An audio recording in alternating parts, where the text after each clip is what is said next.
Hello everybody, welcome back to BFL Games. Welcome to the finale of Life is Strange True Colors. The main story at least. We still have Steph's story, the DLC, that we're going to be playing next week, which I believe is a prequel, but as far as main story, here we are. This is it. We left off pretty crazy last time. Jed pulled out the gat. He maybe shot us? Maybe shot us? I was unclear if he shot at us and we got scared, tumbled back, or if he straight up shot us and we fell into a abandoned mine shaft. Pretty crazy.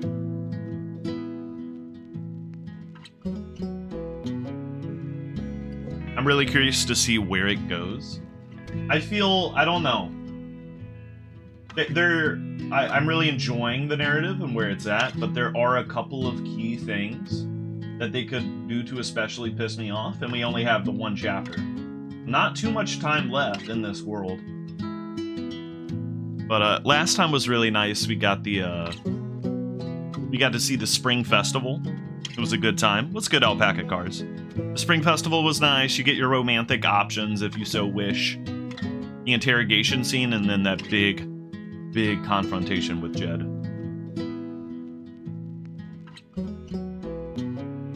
I'm trying to...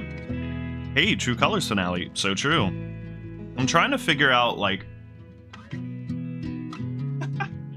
what even happens? Like, did Alex fall down into the mine shaft? Into water? And so she's good? How is she gonna get out of there? Like, a lot of questions. Got your wisdom teeth pulled, and you got sunburnt. Damn, both unpleasant. Today was actually quite miserable for me. One of the hotter days of the year. I got home from work and I clocked out. Took like a 2-hour nap. I was pretty drained and exhausted. I could have just slept through the entirety of the night. But, fuck it, we here. We here for the finale. I will just like plug something that I saw over the past few days. There's a new video essay kind of video. I think it was uploaded a week ago today. And it was called Life is Strange's final... Let me get the title right. Hold up. Life is Strange's Final Choices About Queerness by the YouTube channel Screen Takes. I really enjoyed that. It made me appreciate Life is Strange 1 in a meta context that I don't think the game was written in, but is still really interesting to examine. It could, some of the things he touched on could be intended. You saw it and saved it to watch later. It's good. It's good. I liked it. I'm not sure how much of what he touches on in that video is intended by the author, but it doesn't matter. That's the cool thing about art, is authorial intention doesn't matter all the time. It's a good video. I would recommend it.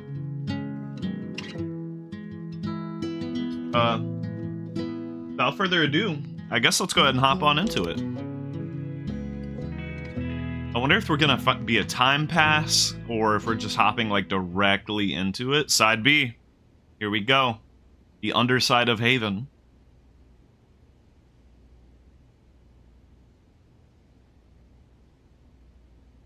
Oh. Welcome back, Alex. What? Do you want to talk about your time in Colorado? This is a fake out. Let's start with something positive. What did you learn from your visit to Haven Springs?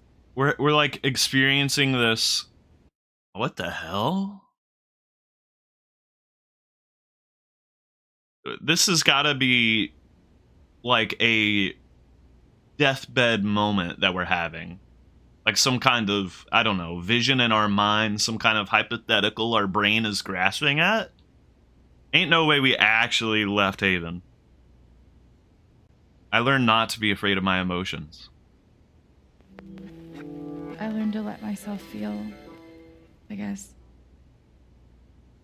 And to not be afraid of those feelings. couldn't one argue that those old fears turned out to be justified? What do you make of that friction?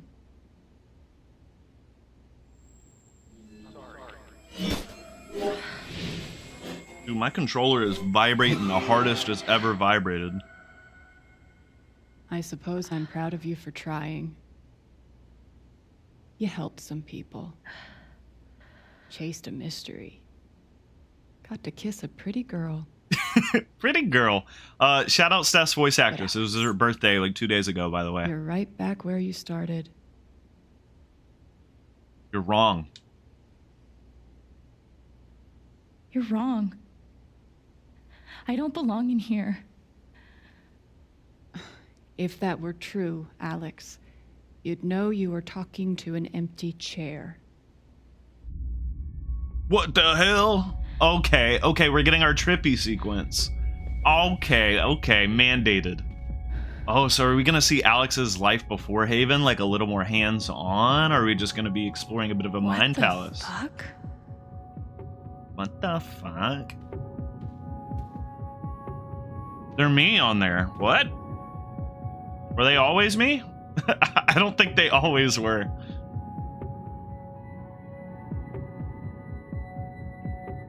Is that what I look like? Really? Oh, shit. Look at the wall here.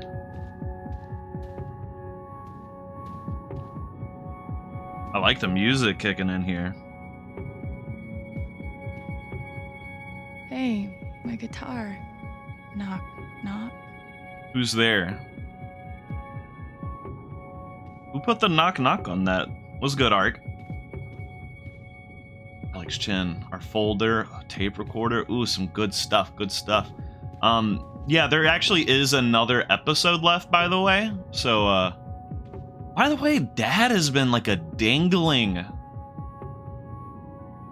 thing the entire episode. Look, Dad is even trimmed out of this picture. Anyways, the Steph, we'll be doing the Steph episode next week. Even after Pride Month, I know. Gotta give him a little extra Please time. don't belong to Dr. Lin.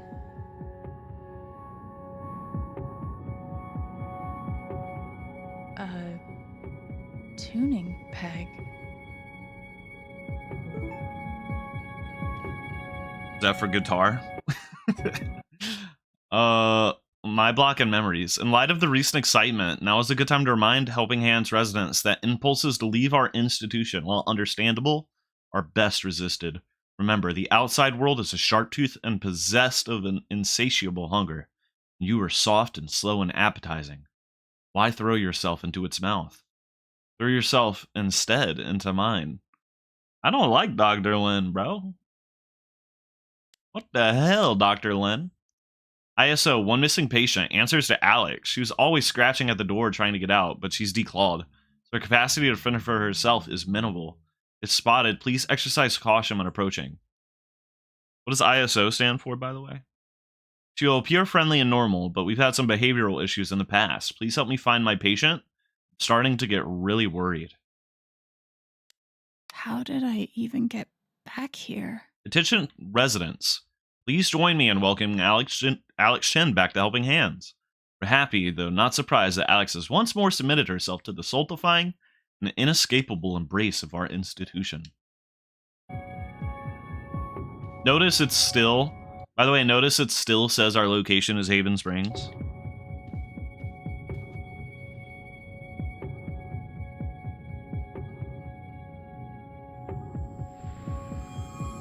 Case number Alex Chen. I guess that's me. Case number 53322.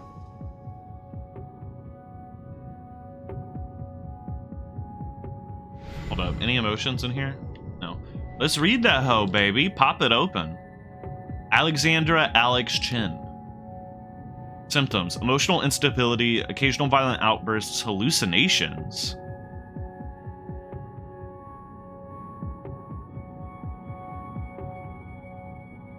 I wonder what's up with the hallucinations. Is it referring to our, like, mind-reading abilities?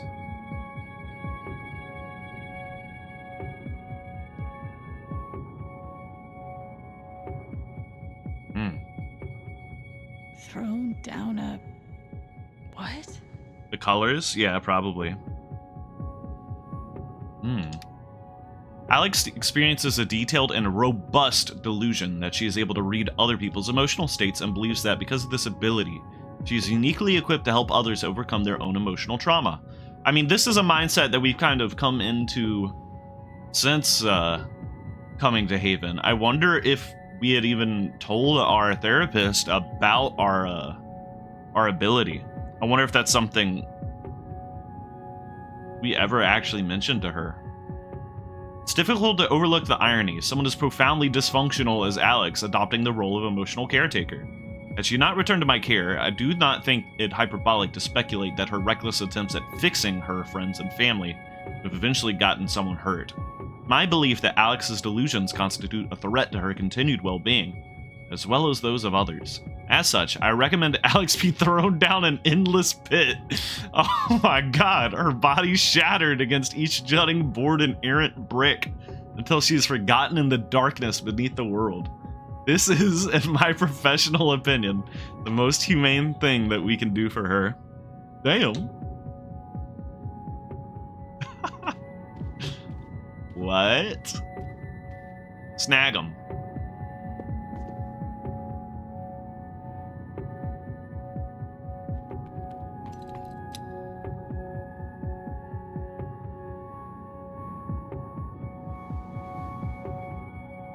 Let me listen to the tape recorder first. This feels like potential progress.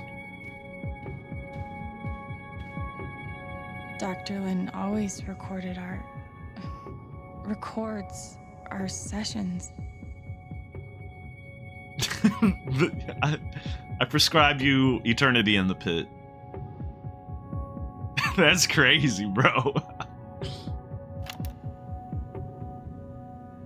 years ago, I made a mistake. Uh-huh. The kind of thing that you can't undo. Alex, you know that I care about you. With everything that has happened, I just want what's best for you.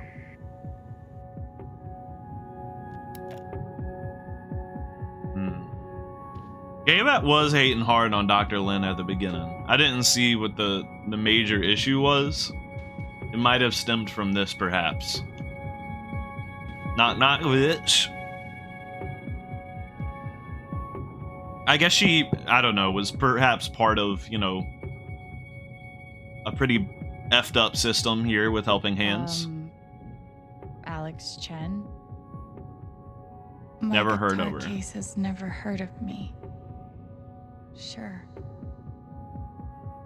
Your issue was immediate, actually. We'll share it.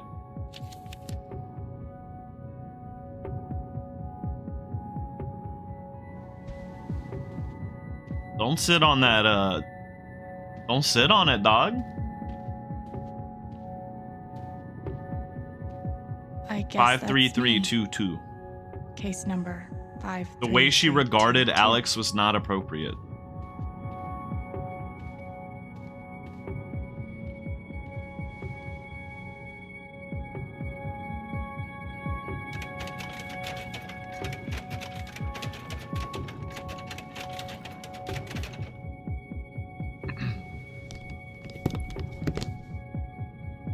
Do we feel as if we are nothing more than a case number? Surely expressing ourselves through music can prove that to be untrue.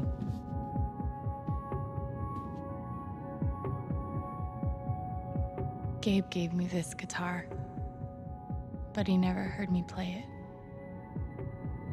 Well, I want to play it before fixing it to hear it, but I'm scared that might lock me into something. The hell? Can't play if I can't tune. Okay, it won't even let me try. Okay.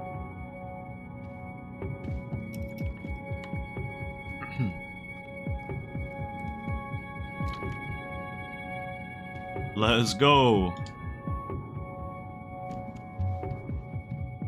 Are we feeling creep tonight?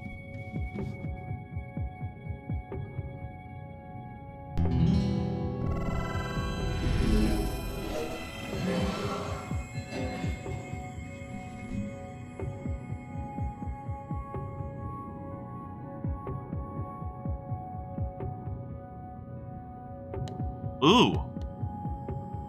Damn.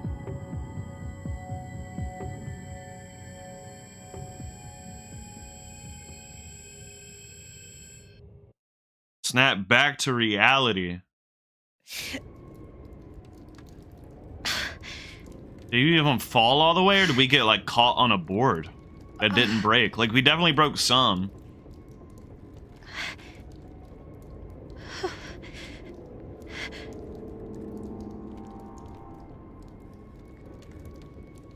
Damn. Oh.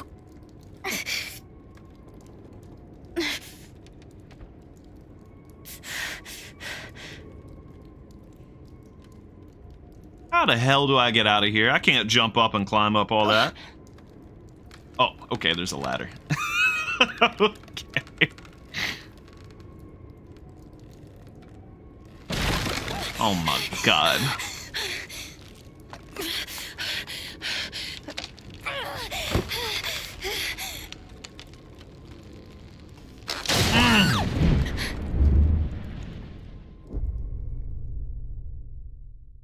We gotta be dead now. There goes gravity. Oh shit. Ain't no way, bro. I'm hoping that there's water at the bottom of this hole.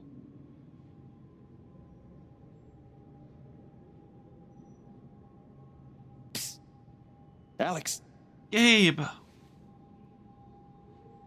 Gabe?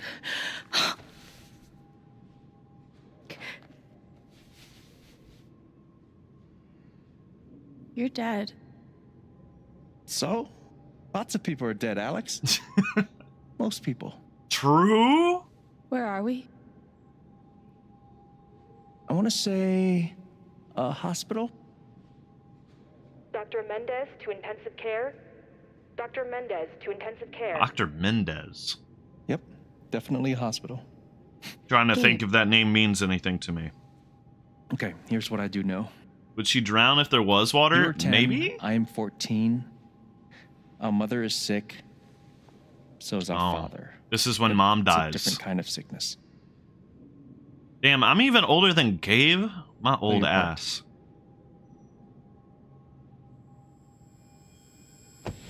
Ow! Gabe, why? I didn't do anything. Stop. Both of you, Dad. behave.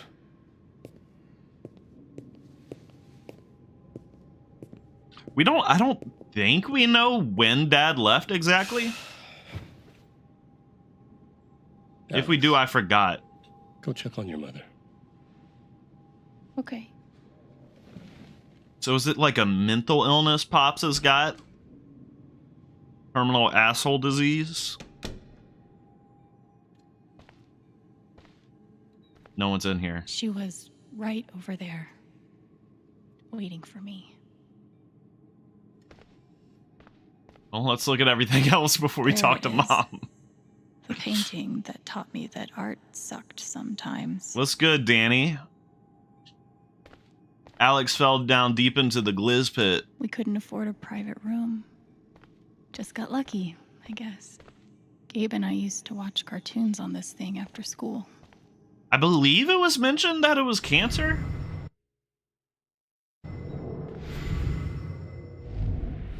Gabe, Alex, I need you to listen very carefully.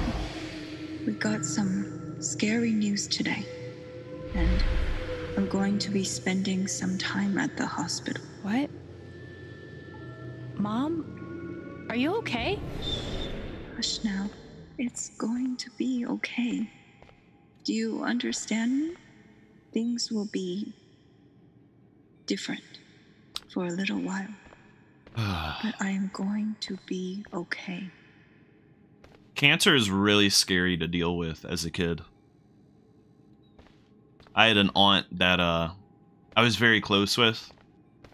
close part of the family that died of cancer, probably when I was 7 at the oldest. I was really, really young, so like lots of like trips to the hospital where we had to like, you know, put on like surgical masks and gloves and scrubs and stuff just to get into the room to see her. Which, you know, is in a bit of a morbid way is almost kind of, I don't know, it's hard to rationalize these things when you're a kid. In a morbid way, it's almost a little fun. Not her sickness, but it's like, oh, we're dressing up like doctors to go see my aunt that I love, you know, because you know she's sick and you know it's, you know, bad, but you don't really understand. Or at least me, at least. And I remember when they I guess it's really so much time in this room. how I learned Mom's about bed death was at the far end. and the finality of it, because like I said, I was like 7 max maybe, and my mom told me that my aunt had died. I was like, well, they can just shock her back to life, you know, like with the defibrillator. I was like, they could just shock her back. And my mom, which is pretty funny to think, but yeah, looking back on it, you know, you're a kid, you don't really have that concept of death. My mom was like, no, they can't. It was sad. It was really sad. We spent so much time in here. She was a really nice I lady. basically memorized every article. I wonder if other kids thought that you could just defibrillate anyone back to life, or if that was a me thing. Ugh. Gabe told me it was full of needles. Scared me to death. Rest in peace. Yeah. She had reading glasses, and when she didn't need to wear them when she would drive, because they were, you know, just the light reading glasses. So she would put them on the back of her head when she would drive me and my cousin around, and say that she was watching us with the eyes on the back of her head. Dad wanted me to check on Mom. Started to learn how heavy and intense those kinds of spaces can be. You'd go quiet. Yeah. It's rough. This is the heavy stream, y'all.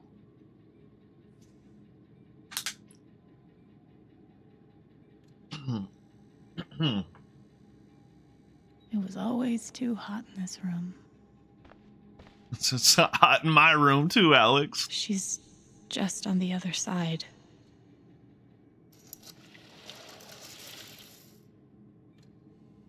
Damn, I thought she had bright pink hair at first.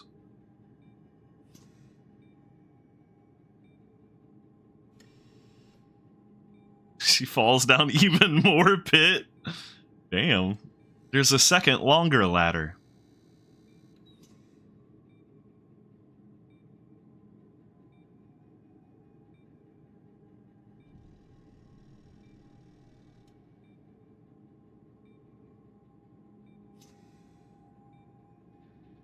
I don't know if it was ever said that cancer was what Mom was dealing with, or if I just assumed. There was like vague talk of a sickness at a point. How many nights did Dad spend in this room? Sleeping in an uncomfortable chair and eating vending machine dinners. There's something so weird and scary about watching your dad cry. Mom. Every time I saw her, I worried it would be the last. Skinny. I wonder if this might be where our power manifested. Because it's never mentioned when it started, right? So imagine, like, in the hospital, scared, uncertain of what's going on, the emotions are intense, and you just, like, you start seeing these colors everywhere, start feeling things you can't describe. Heavy shit. I wonder if we will see the origin today.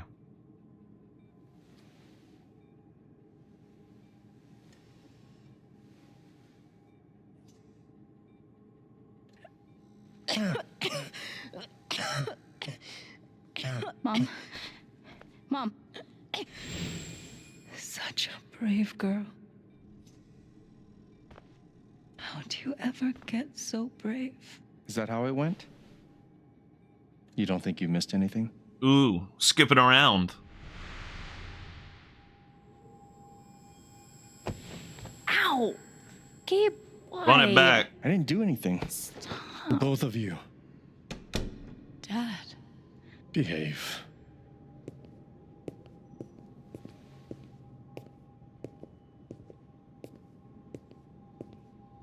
What the hell did we repress? Alex, go check on your mother. Okay.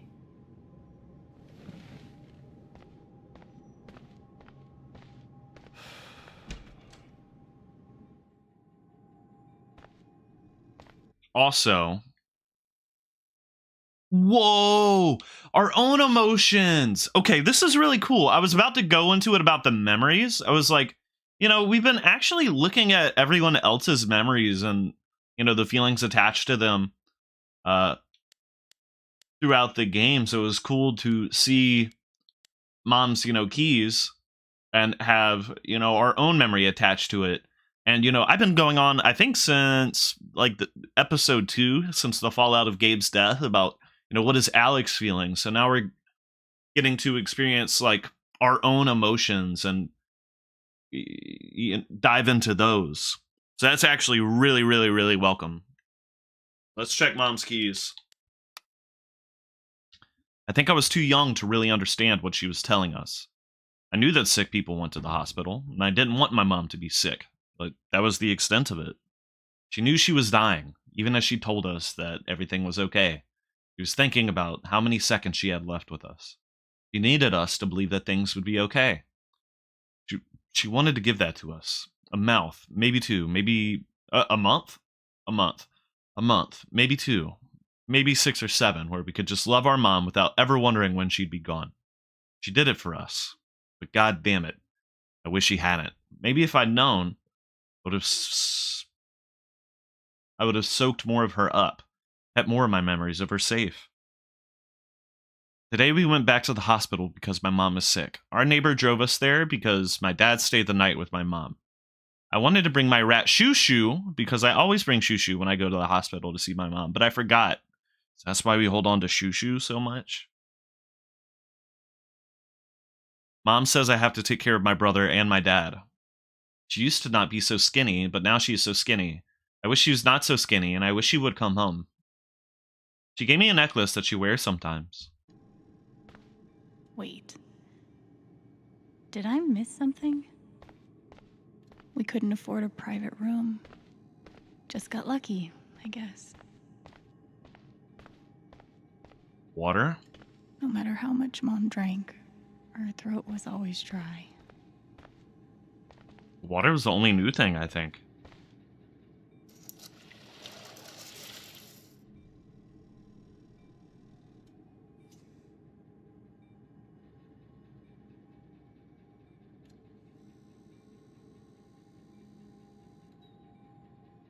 Sorry. There's something so weird and scary about watching your dad cry. Alright, what did we block out? Hi, Mom.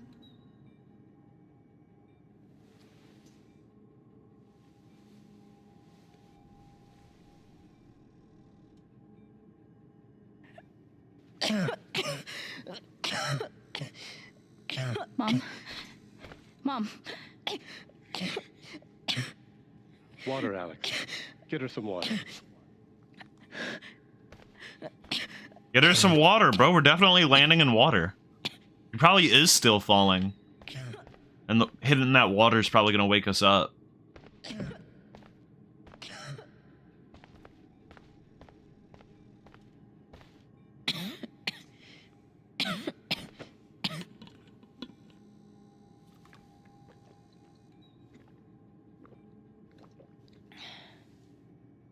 Thank you.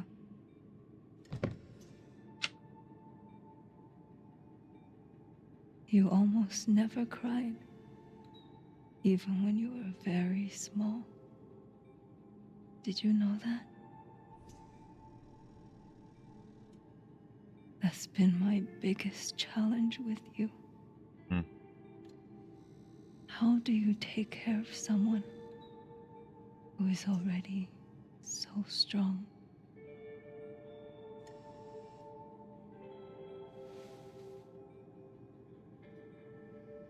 He doesn't feel very strong.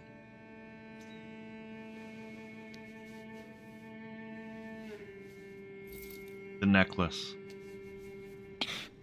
Journal spoiled it, damn it. Ah. Shh. No tears, my strong girl.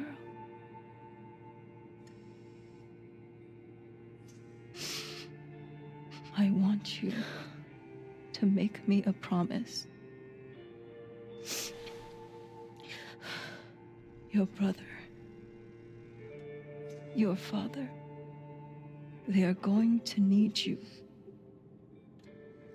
You have to be strong. I wonder if we Will feel you as do if we that, failed her for that. Alex? Dad left, couldn't see Gabe, ended up in the system.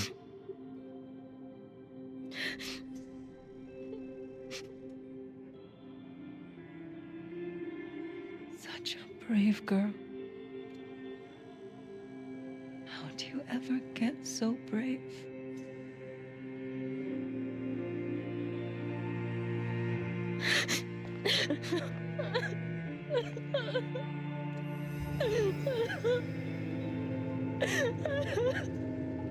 Look, she's the blue means she's sad. You didn't check the entries till later? Maybe I'll hold off on them.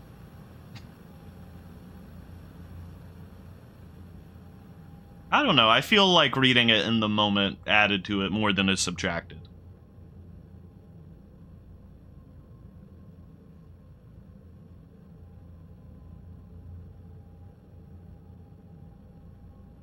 Where the hell is this? Dad was probably like a frame one alcoholic upon that, right? That's probably the sickness that Gabe was talking about. He's got a different kind of sickness.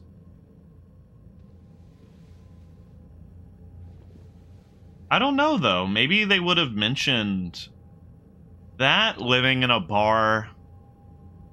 And, you know, Gabe and Alex aren't shy to drinking. So I feel like maybe that would have come up in conversation if that was, like, a huge childhood trauma. Because that affects people. Like, a lot of people who deal with that growing up and go on to not drink themselves, you know? Or drinking too much.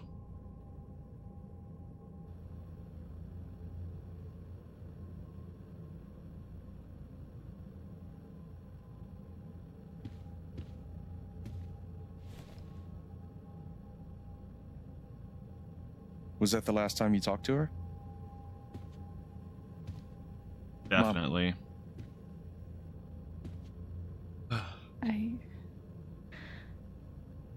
I think so. Damn, not even sure. Do you miss her?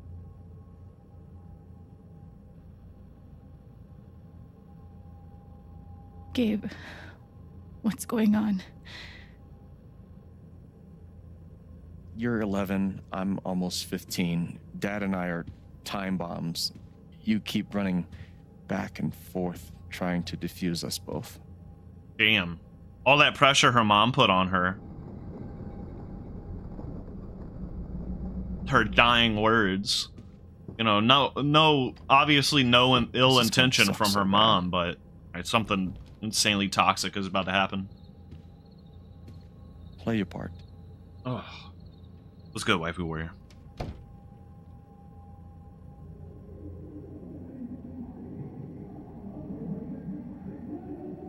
I feel, wasn't there mention of like a physical fight between the two of them? Gabe goes to juvie, so maybe this is like leading into that.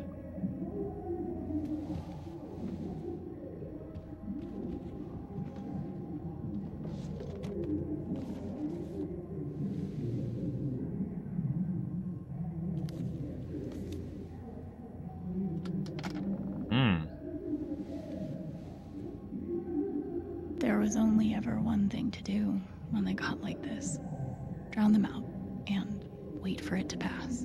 This kind of reminds me of a scene in Ang Lee's Hulk that like really emotionally resonated and made me cry as a child. The volume dial was my best friend on days like this. Where it's funny that Ang Lee's Hulk resonated with me as a child. There's a scene where Bruce Banner, his mother and father are fighting. They're arguing when he was a young child. He's like 8 years old. And it turns violent. And he like hides under a table and starts playing with his toys, his stuffed animals.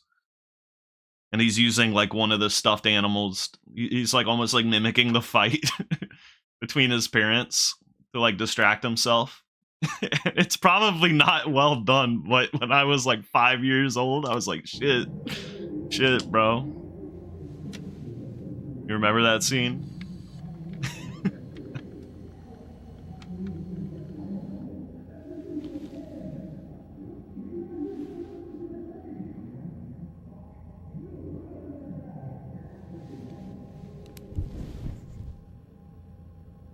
Are these noise canceling headphones?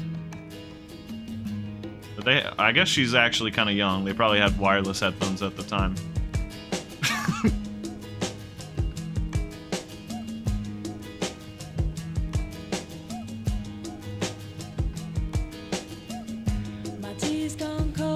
What the hell?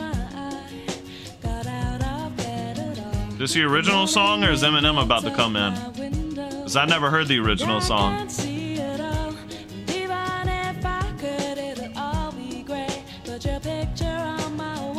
Alex? Hey. It's okay. It's just me. Okay, it was the original song. But you know that's not how it went down, right? Of course not. It was an unexpected song that actually goes perfect with the scene. I just associate it with Stan. Which is a good song. It's a great song even. You know, I love to dunk on Eminem as a Gen Z individual, but dude has a large catalog. Some of it's pretty good. It was my job to keep the peace. But no matter what I did, Gabe had barely used this backpack in weeks. Yeah, Nobody truancy, could get him to go to big school. time. Mom and Dad had this TV before they had either of us. What would your song I of choice be tried for the so moment, hard to Waifu keep Warrior? my promise to her. Girl, you were 11.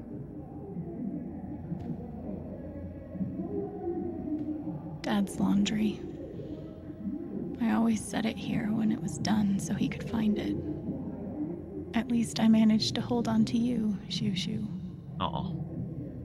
Wait, can I play the music as I walk around, or is this...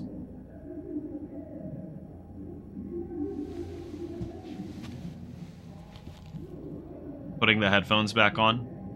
I have to go out there, right? This isn't...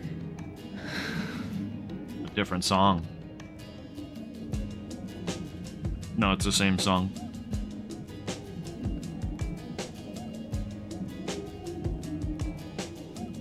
Damn, the cigarette in the cereal bowl. You see that?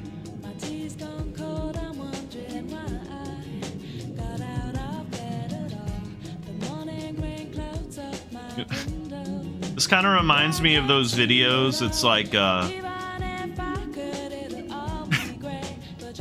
it's like it's 2007 and you're playing Pokemon Diamond and Pearl on your Nintendo DS while your parents fight in the next room ASMR videos.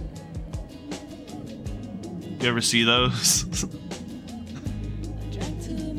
Sorry to take a little bit of the emotional bite out of it, but...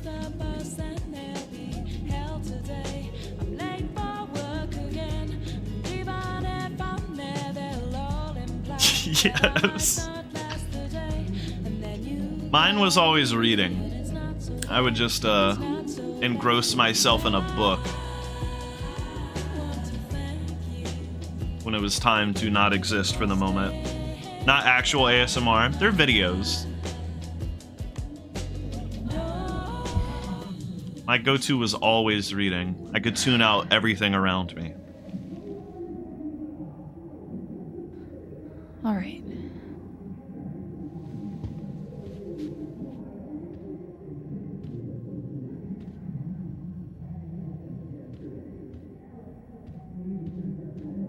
When wasn't this place falling apart? Mom's old sewing kit. Don't think I've ever even tasted a butter cookie. Cleaning Dad's ashtray was not my favorite job in the world. And sometimes you fucking miss the ashtray, as evidenced by the butt in the cereal bowl, bro. Yeah, the Life is Strange 1 soundtrack, because you were still in high school when it barely came out. Yeah, same. When did Life is Strange 1 come out? 2016? That was my grad year. I mean, it was not the soundtrack that I was bumping, but I was expressing a shared sentiment with the greeting cards. release. Mom kept every single one we ever got. It always comes back to greeting cards, bro. Every game we play, it always comes back to greeting cards. Thanks for trying, Lucky Cat. Infinity Train reference? My job was to sort them in order of how close we were to a collections notice. Damn. I wanted to be a werewolf that Halloween. Couldn't afford the costume. I can't believe they were ever this happy.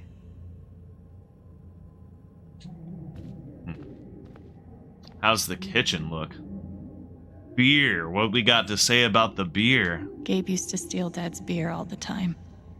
It was like the one thing they didn't fight about.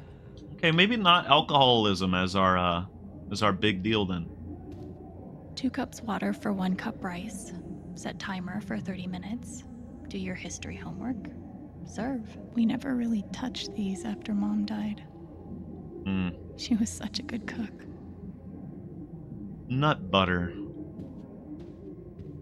Ooh, business card. Glad we came in here. Almost empty. Almost always. Fearful for the business card. Hey, Gabe. I'm Leslie Halloran. I'm from the Oregon State Child Protective CPS. Services. We got a call from someone who said there might have been some kind of fight here last night. Is your dad home? Oh, gosh. You know what? That was like rehearsal. And I'm in this play at school, and my dad, he was helping me learn my lines. Must be some play. But if you need anything, my number is on there. Okay? Damn. Oh, I thought there was more in my block. Yeah, fear. Not gonna read it yet. Not gonna read it yet.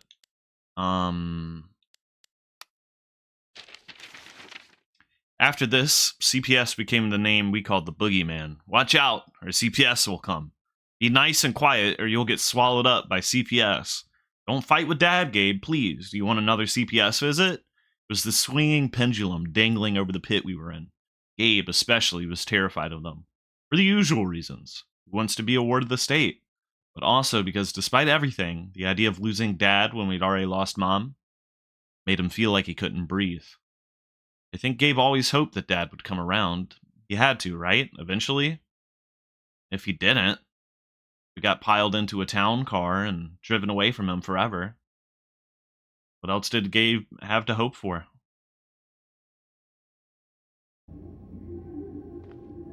She said, I know you fucking lying. It was kind of a good lie, though, not gonna lie.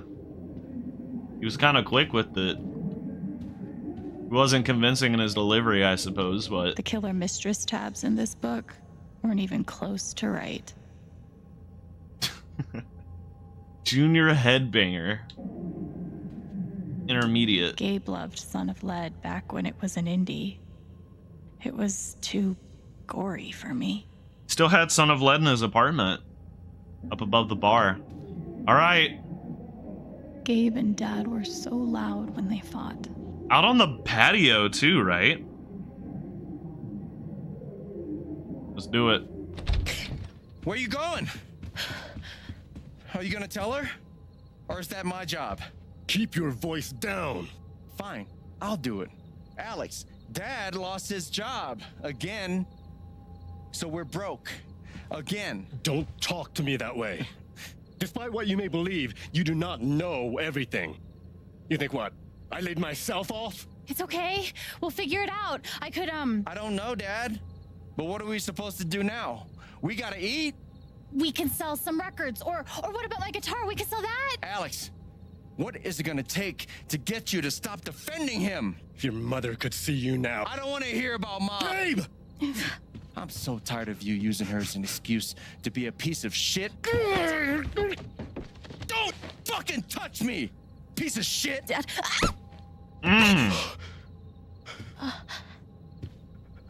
Damn it, Alex. I'm okay. It's okay. It was an accident. Alex, I didn't. Dad, it's okay. Some heavy shit this episode, bro. I'm not hurt. Oh. I can't do this. Dad? That's what sent him off, huh? Sent him running.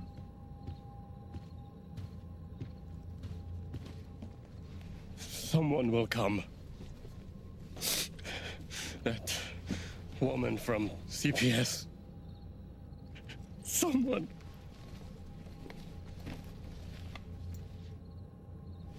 One of the actually, I know the scene's not over, maybe pausing is in poor taste here, but one of the actually the hardest things to about that scene for me was well, he abandoned them, but we've been known that.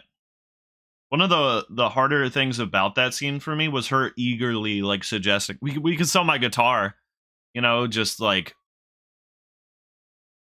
I don't know, that shit made me really sad. Damn. Dad. I mean, like, the domestic abuse is bad, too. But just, like, the total, you know, lack of self-care for her. Dad! Sacrifice for everything.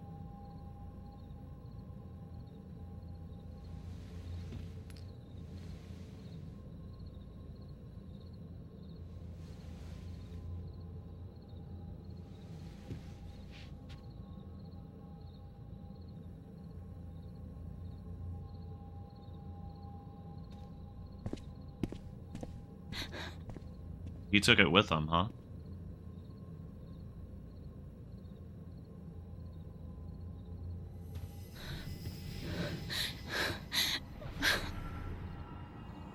Yeah, good thing I didn't read the journal for that one. It would have spoiled the shit out of it. Alright, we probably can now. I'll frame one, do it as soon as we're in the next scene. Okay. Remember to keep everyone happy to do homework. Vacuum, dust, organize the bills, call the pharmacy on Dad's blood pressure meds. Break time, listen to records. Gabe's laundry, make rice, chop veggies, cook chicken, throw veggies in the pan, serve. Gabe's laundry, Dad's laundry. What is all this down here?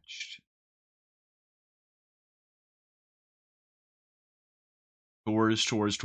It's chores. Yeah, she's 11. She was keeping the house running.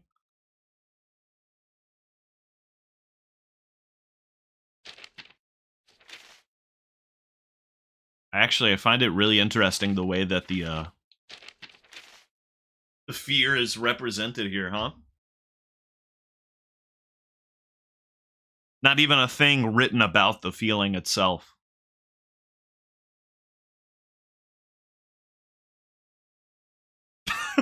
I'm sorry. Holy shit, bro. The things to do up in the up in the corner. Replay life as an orphan. Yeah, I'm sorry that's Jesus, dude. What the fuck? That's crazy. That's kind of funny. I'm sorry.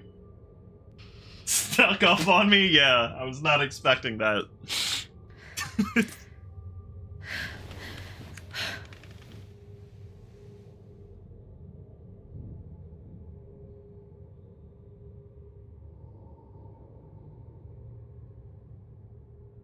I dream of overdue rent.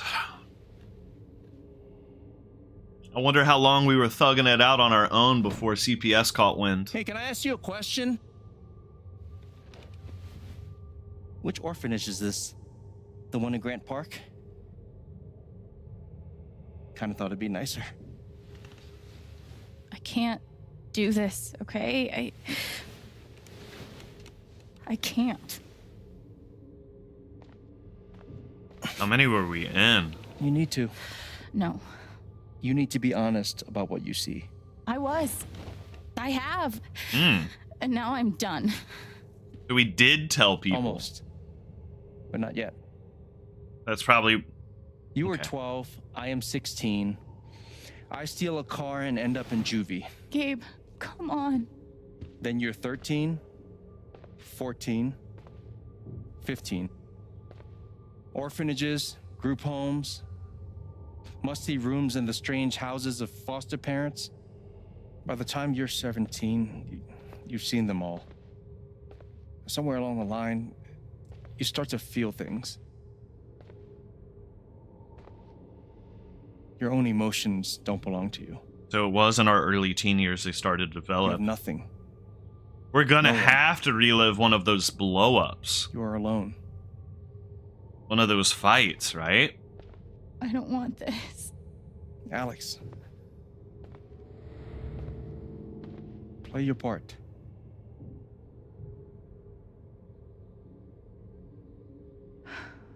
Play my part. Letters to Dad. God. They put me on so many meds. Do I know any of these?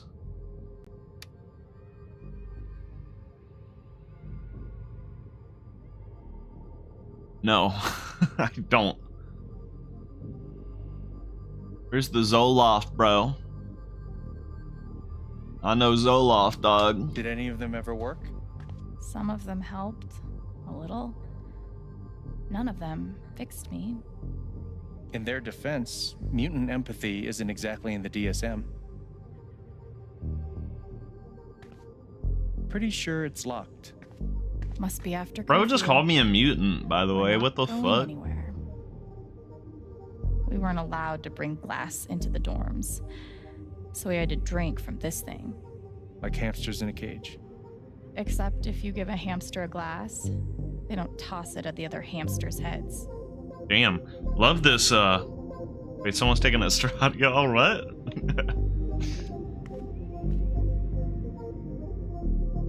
Yo, Caitlin Cullen. Did any of them ever work? Some Hey, of we've them been there. helped, a I little. love this OST, by the way. None of them fixed me. Guess I missed a few days.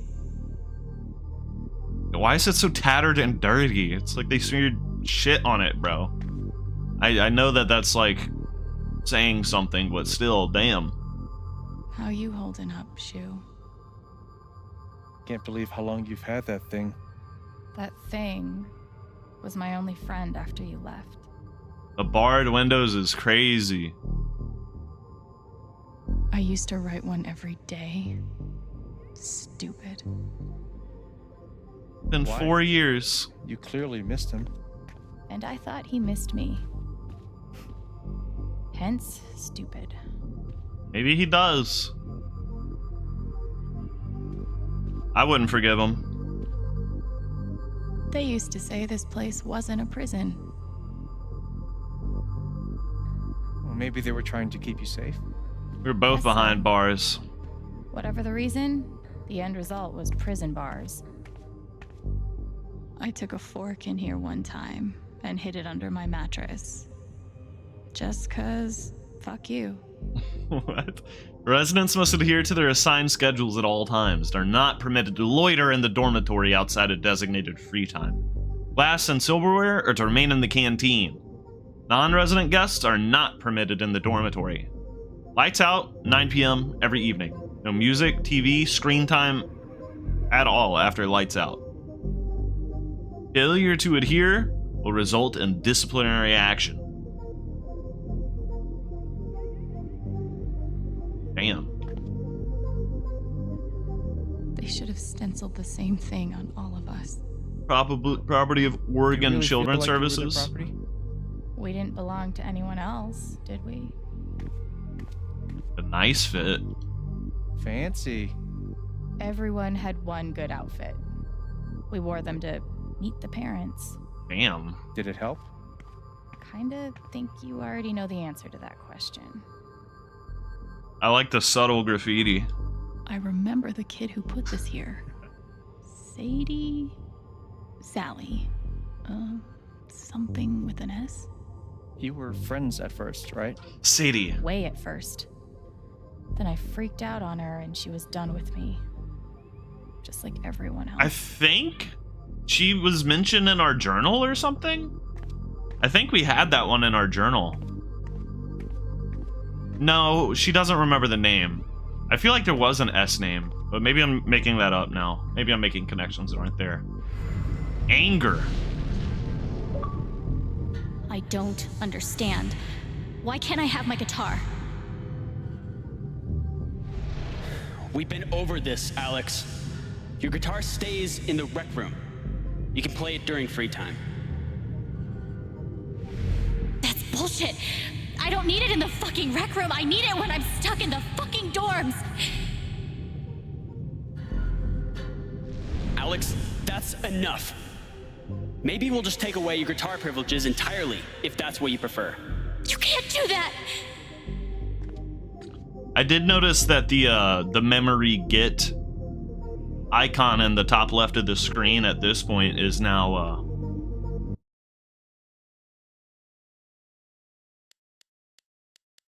it's like puzzle pieces coming together to build our brain back. They didn't get it.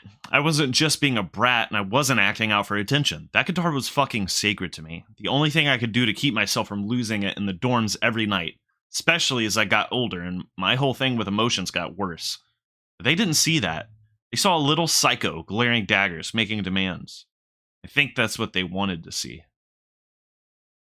I'd forgotten how difficult the dorms were at night.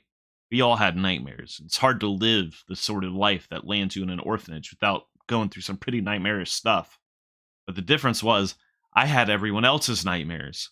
Damn.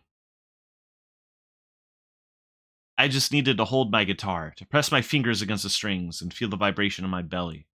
That was the only way I could get back to sleep. Replay life as an orphan. Oh my god. Alright, that's it. Let's play our part. What's in the footlocker, bro? Someone put a dead animal in here? Oh no, we sat on it. Okay.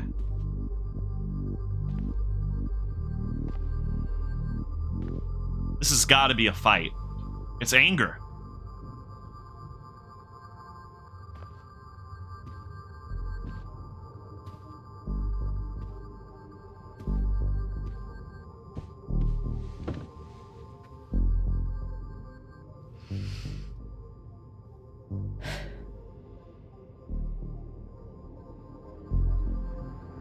Whoa.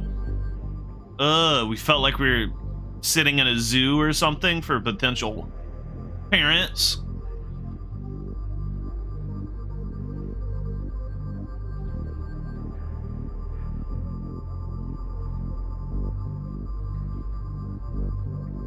This is all I can do.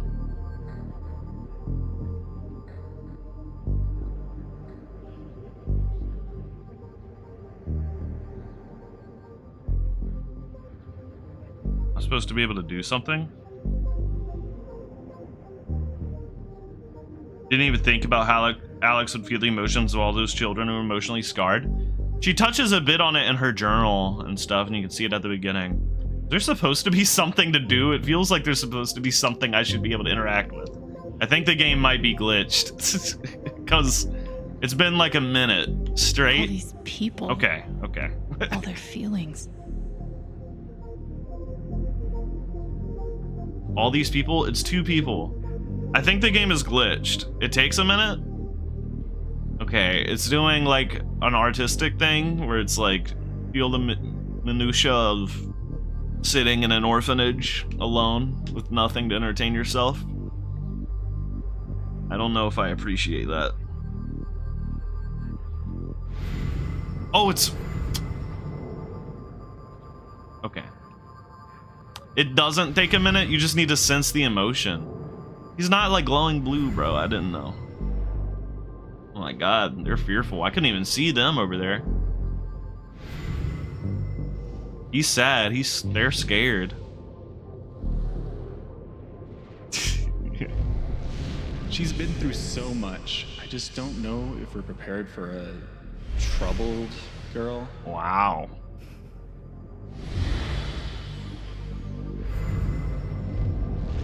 It says here she's sensitive. What does that mean?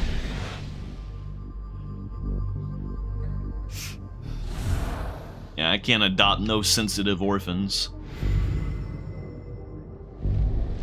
I wonder why she's never found a home before.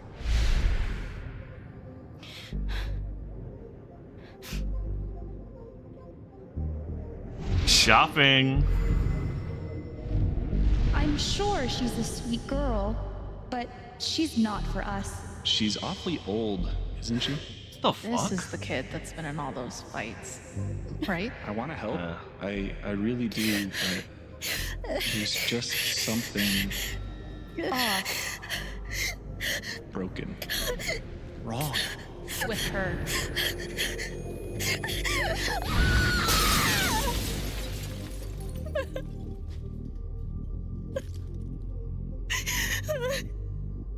That's crazy. You get to hear every fucked up thing someone even thinks about you.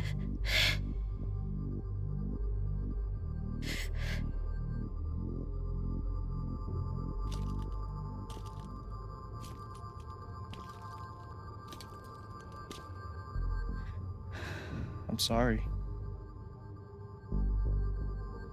Having someone be Why? outwardly so nice to you and then internally To see it. See what? That nobody picked me? Nobody picked you. I don't see how that helps me with falling down a goddamn Nobody mine picked shaft, you. Gabe. Nobody wanted you. Mom died. Dad left. I bailed. You couldn't keep us together. It was my job to. He seems like a You were vengeful 11 spirit. years old. That's what I've been saying. Okay. Save You it were now. 11 years old. You were a kid, Alex. You came out a little harsh there, Gabe. Bring it back, brother. People leave. Life gets hard. Sometimes it's a big shit sandwich. Make it better. Be angry at Dad. Miss Mom. Hell, be angry at me. But don't give up. No one gets to tell you what you're worth. And no one can take your life away. Fight.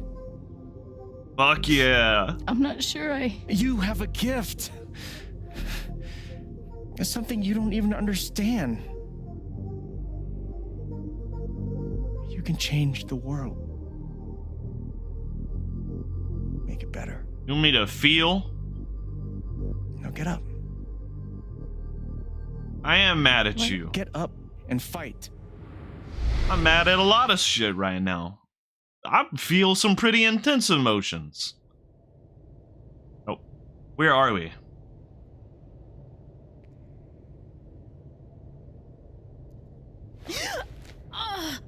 Damn.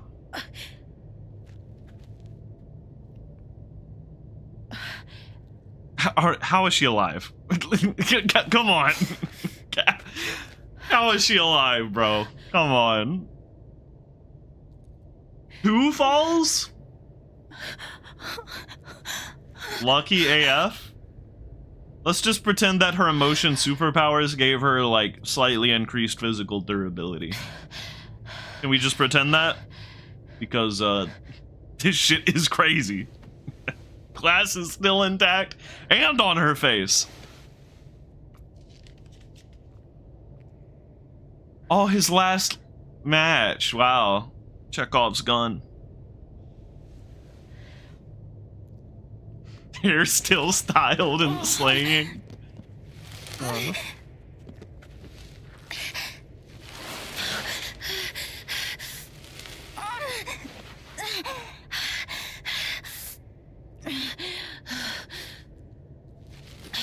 I mean, shit, aside from the blood, her face don't even look too bad.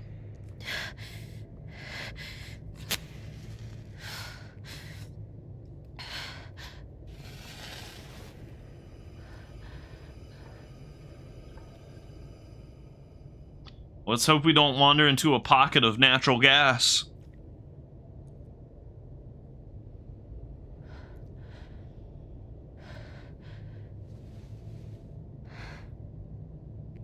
Thanks, Gabe.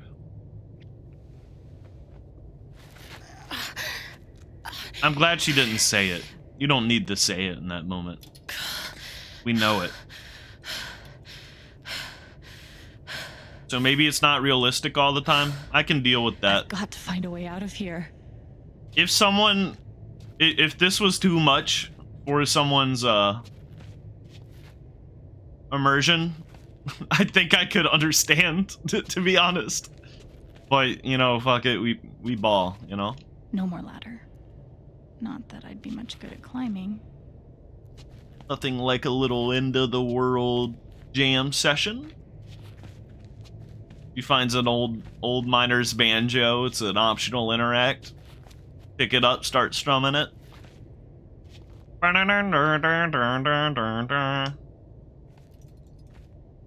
Mines growing into mines, just like Jed said. To be fair, it's possible that someone could survive that if they were fortunate enough. Yeah, people have fallen out of planes without parachutes and survived too. But if it just happened to someone in a story, and the story is not explicitly about that, then I think most people would have a hard time, you know, accepting it. Dead rat, didn't I say Gabe was running around this bitch eating those? It's my own shoo-shoo, pick it up. I'm gonna choose not to read anything into this. Dude, if we see the dead rat, Gabe scurries out, snatches it up, and then climbs into the tunnel, that shit would be crazy. I could almost laugh if it wouldn't hurt so much. Oof. Rip. I don't think I got to read that last one. That's unfortunate. You might want the pickaxe. That could be pretty useful. How long has this stuff been down here? Oh, those cigarette butts look pretty intact.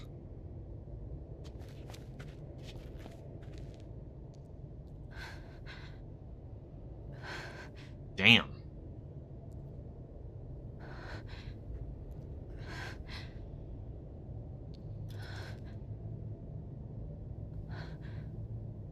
Bloody nose. She for real thinks she is Max Caulfield. I hope nobody is down here, bro.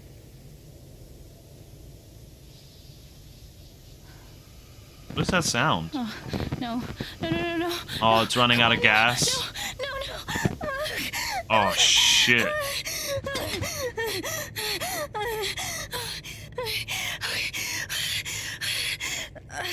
This is when I would scream and cause an avalanche. I can do this. I would cause a cave-in on myself.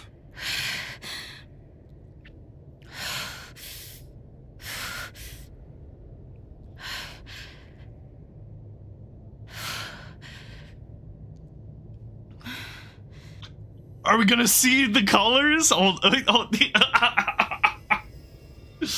The colors of emotion? What is this, bro?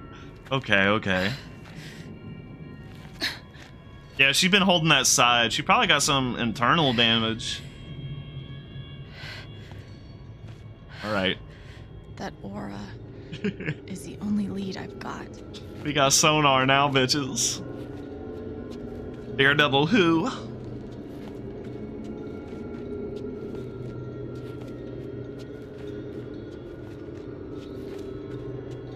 Thank you, angry souls of the dam.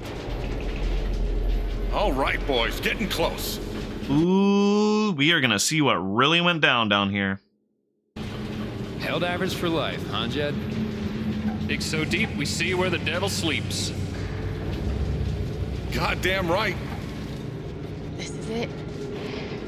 This is what Typhon tried to bury. So they were still trying to cover up the Jed situation? Jed, we gotta call it. This dig is fucked. Nothing's fucked. Jed, we got no pumps running. No. My teams have never quit a dig this deep before. We finish the job. Steady goes. Steady.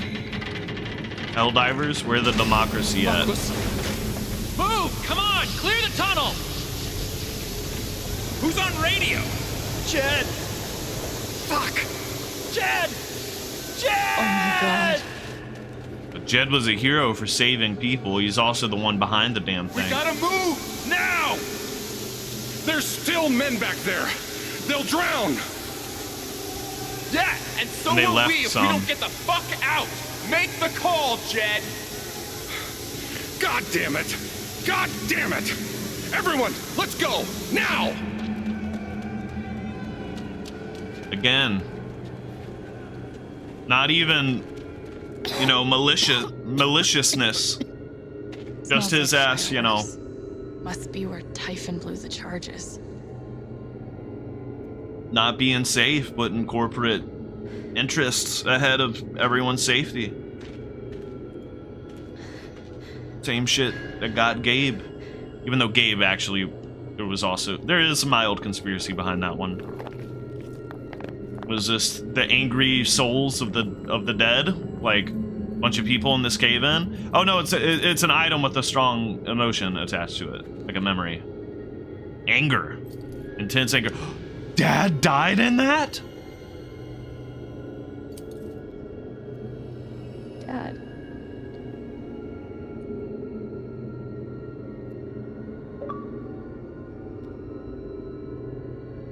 Where the devil sleeps.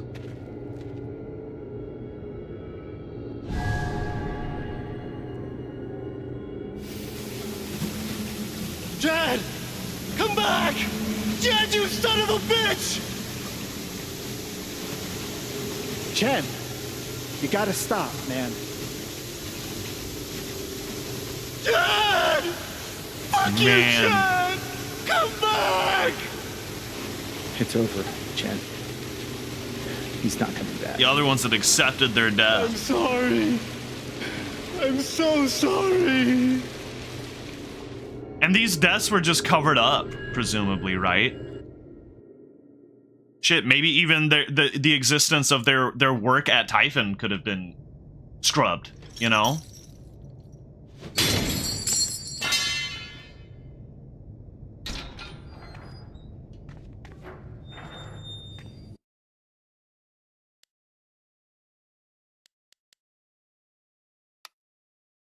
For most of my life, I've known what other people were feeling. I couldn't escape it.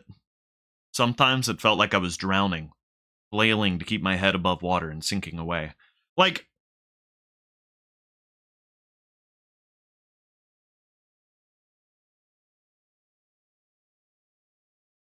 I'm trying to think, like, that's why Gabe's in Haven, right? That, like, he was able to track his dad and then, you know, make it Haven was where the trail went cold, right? So if the trail went cold, then his death was never reported. But wouldn't he have been reported as a missing person? If not, it must be because the event was scrubbed, and that's why they're trying to bury it under the ground, right? Yeah, Gabe tracked him there. So I wonder if Jed knew.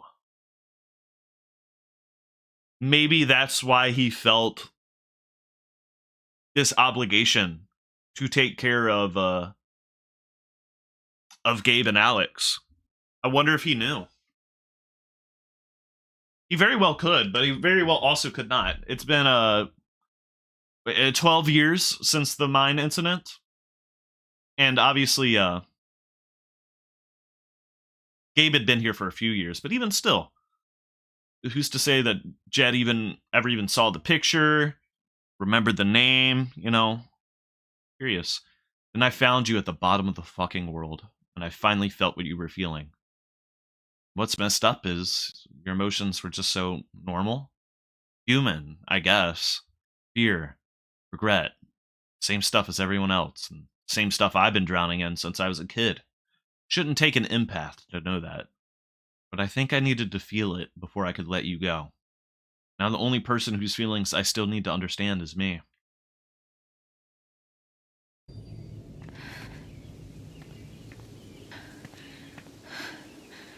It's kind of stupid that we're out and just big chilling right now. By the way. This shit's high-key dumb. It's been what, like 12 hours? It's the next day. It is a little bit immersion breaking for me. Pulled us out of hell, yeah. Also, I guess it's been 11 years, huh? Because it's 2019 endgame. Damn.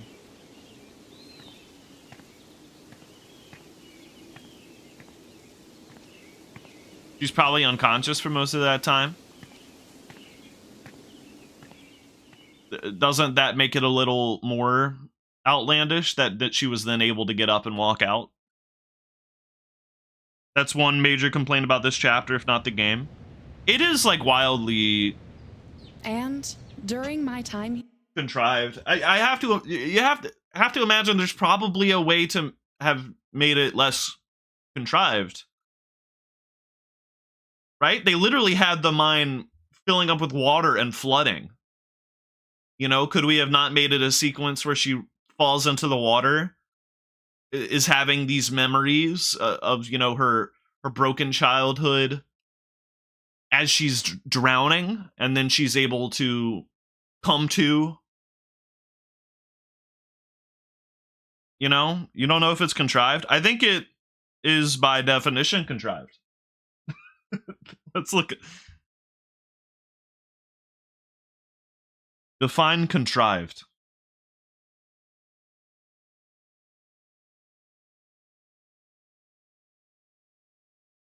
Created or arranged in a way that seems artificial and unrealistic. Yeah. Like I said, it's not a deal breaker for me. I'm just like, it's kind of dumb. But if someone was like, I can't even like it because of that, I would be disappointed, but I would be like, yeah, valid, I guess. Valid. Anyways.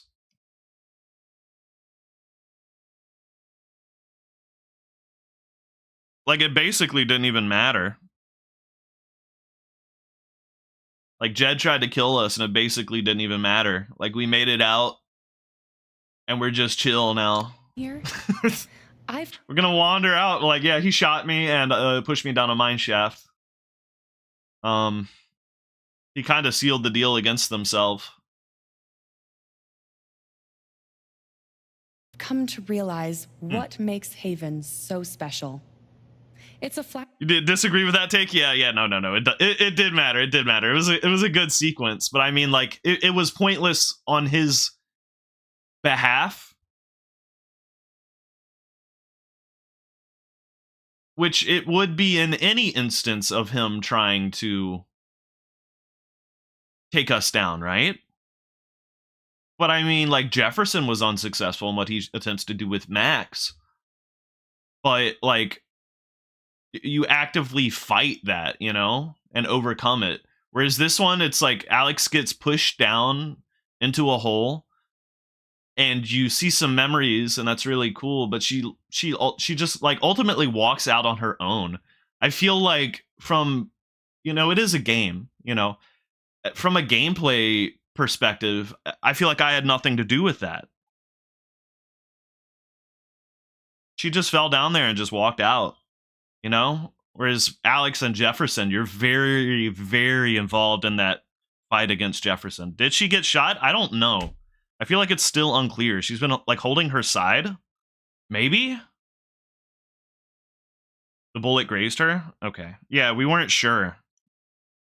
Flower shop run by multiple generations.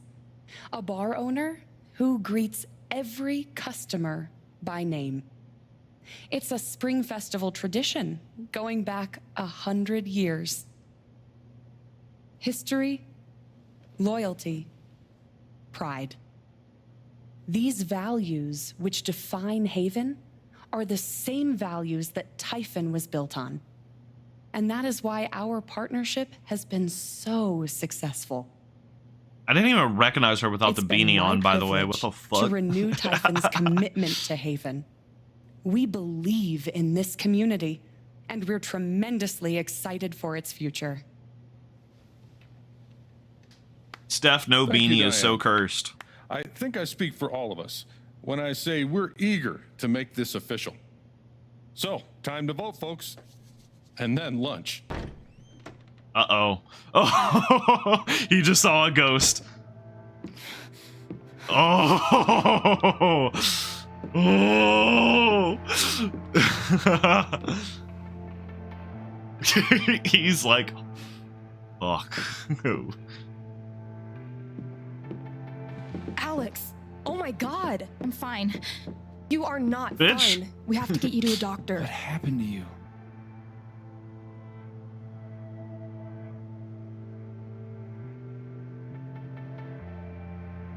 You can cover up for him? Why on earth would you ever fucking do that? I don't even care that he killed my dad.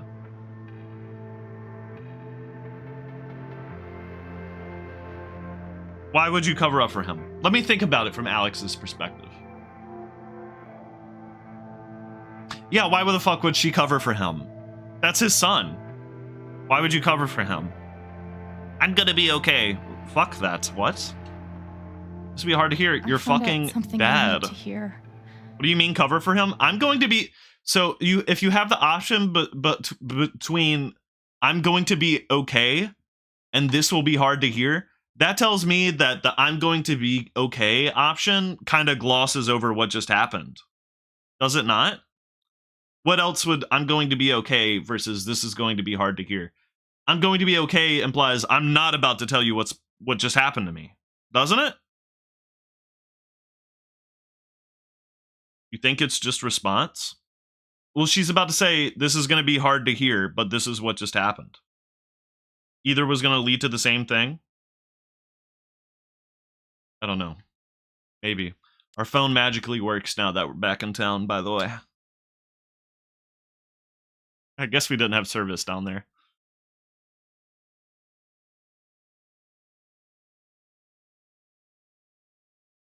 Alex, please pick up. Just let us know you're okay. Pretty sure you just lost your phone. Ryan's freaking out. We're both freaking out. I'm gonna make sure you're safe. Call us. You don't think it was covering for him? I feel like it was not presented in a way that was easy for me to comprehend.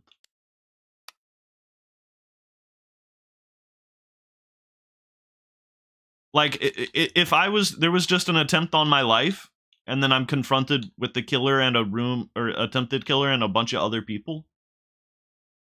Oh, I'm chill. I'm fine. Don't worry about me. That motherfucker did it, you know? What a wonderful spring festival. Thanks to everyone who made it such a beautiful celebration. Now spill the beans.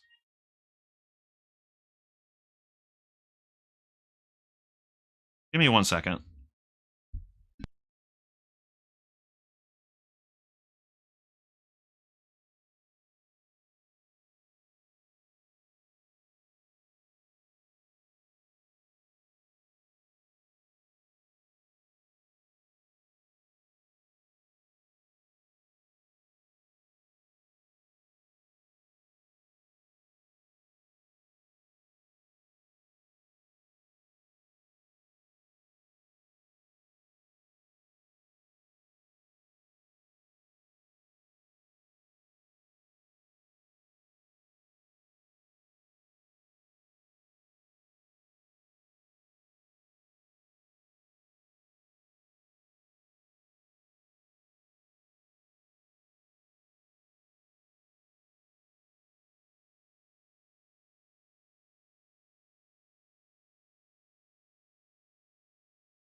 All right, I'm back. Whew.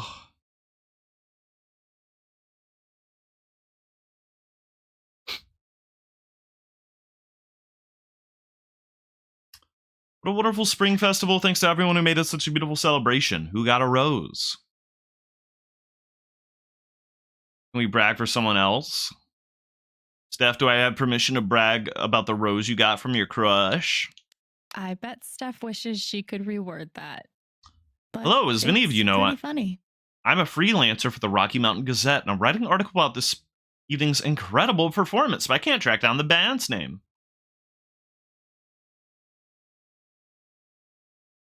Steph is a nerd, bro. Did I mention? I think I mentioned this at the beginning of stream, but it was recently Steph's voice actress's birthday. She did like a subathon on Twitch. I followed her. I'm so sorry. I followed her on Twitter recently. Hey, anybody seen Alex today? We agreed to meet up last night, but then she ghosted. Super not like her, kind of freaking out. That's troubling. Haven't seen her. Keep me posted, will ya? Damn, Jed. Fuck you, Jed. Oh my god. The Black Lantern's not going to open for lunch today. Okay. You do realize that expanding mining operations outside of Haven is a temporary fix, right? It's not even considering the environmental impact. Proof? What do you want? A bibliography? I don't keep citations at the ready on the off chance I encounter someone who isn't willing to accept the truth. Dude, this is what I thought. Fuck Aaron James. Some people are saying Max looks like Steph in DE. I don't agree with that. I do think Max looks kind of like a generic random white girl and not Max Caulfield, but I mean, that's like a tired sentiment at this point. Hello, neighbors. What? Hello, neighbors. Thank you for making last night's Spring Festival such a resounding success. Now comes another annual tradition. Cleaning up after ourselves. I'll need a few volunteers to help me spruce up the park in the wake of last night's festivities. Work begins as soon as today's council meeting concludes. Drop your name in a hat. You're pretty hungover. Gotta open the bar. Sorry, darling. All right. All right, let's get back into it. I'm sorry. What? Alex, you're hurt.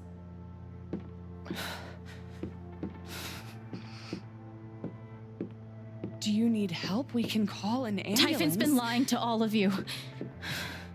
Oh, Jed, you're And so fucked. has Jed Lucan. Jed knows he's fucked. Come on, bro. What's going on? Come on, bro. Don't pretend. You know exactly what's going on. I was down in the mine last night. I saw what Typhon's been hiding for 12 years. Jed Lucan isn't a hero.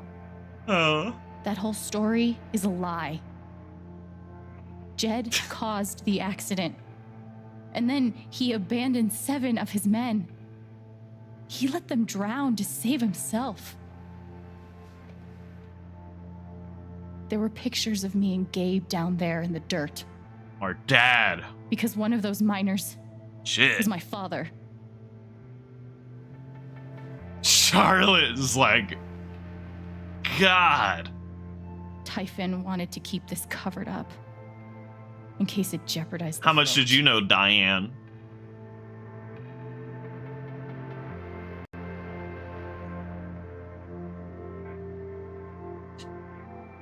All they care about is making more money. They'll do whatever it takes to push this expansion through. Also, why did they wait 12 years to like try and cover this up, huh? I don't know. We'll talk about that later. So they decided to bury the evidence. I And guess the nothing vote's coming was going up, to stop but that blast.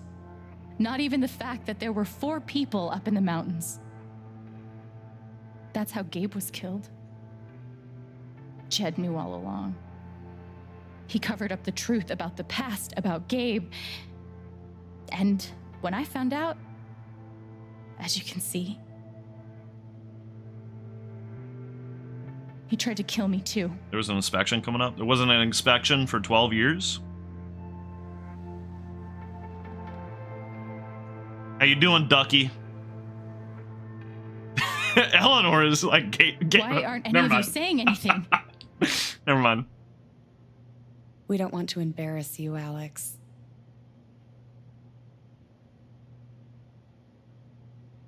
Gabe's dead. What? Fuck you, Diane. Try me. These accusations are, well, they're insane. And trying to go into the mine was obviously a very dangerous, very illegal thing to do. I would kill her. I would just kill her and him and then myself. Fuck it. Like, straight up, fuck it. Murder, suicide. Fuck it. Who cares? Sorry, Steph. But we all write a song about with your it. situation. You've been through so much. Your brother was your only family, wasn't he? Give me the option to punch her and I'm taking Imagine it. how much you want an explanation for his loss. Something to give you comfort and make your life seem less unfair. You suppress the evidence. Bitch.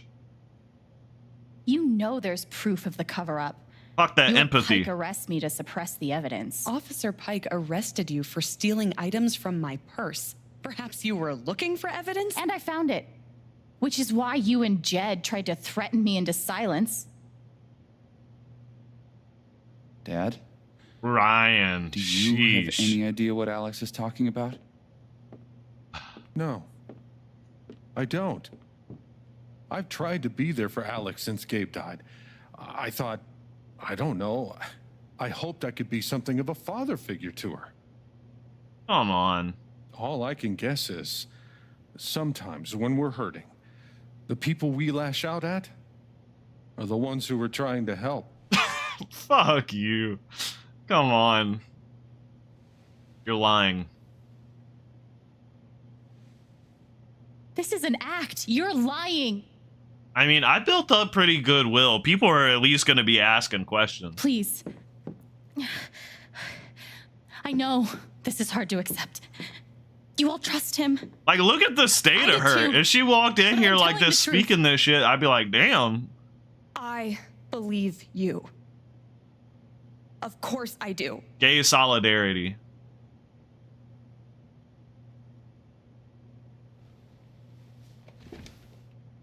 I believe you too. She probably likes girls too. Horrified and shocked and still processing everything, but I believe you.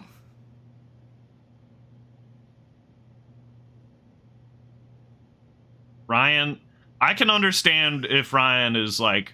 I would like to speak. This young lady came to Haven as a stranger. But over the last few weeks, she's become one of us. One of us. Now, her story certainly seems unlikely, if not impossible. But she deserves at least an investigation of her claims. Talk your shit, Ducky. We ought to take her seriously. Pike knows this shit's true. Pike's like, God damn, that shit's Ducky? gotta be true. You're being unhelpful. Eleanor, you bitch. Alex, sweetheart. Fuck you know about... Okay. You know our mind can play tricks on us. None of it is your fault. I'm gonna be ageist. It's so hard to admit. Know you your need place, help, Eleanor. Go back to the flower shop. But it's always better in the end. We're all worried about you. Let us help you.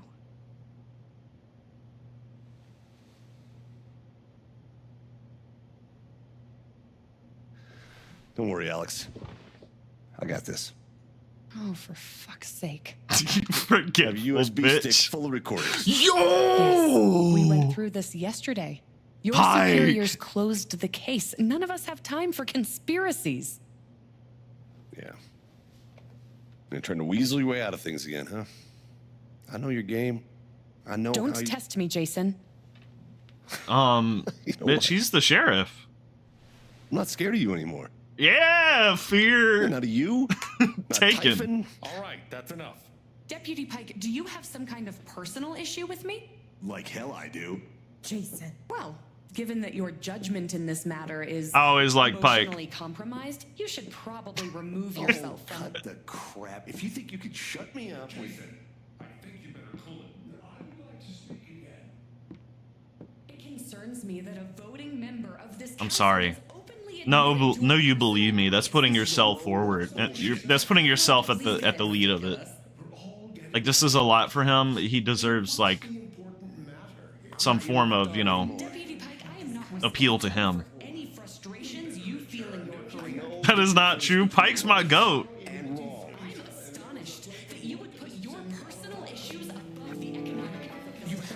I'm really sorry. Folks, please. The case was closed. I'm not discussing it any further. I don't want to hear it. No. You have my lawyer's number. I'm sorry, Alex. Imagine if he knew the whole time, too. Hold up. I would not be able to handle that.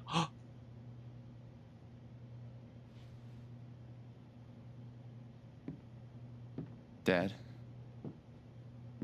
Please. Come clean. Okay. We'll figure it out together. Okay.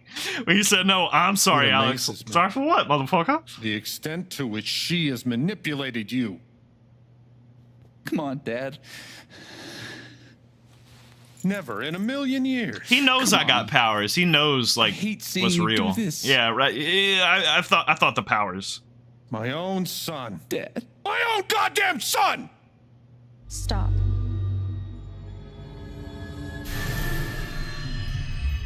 The hell was that?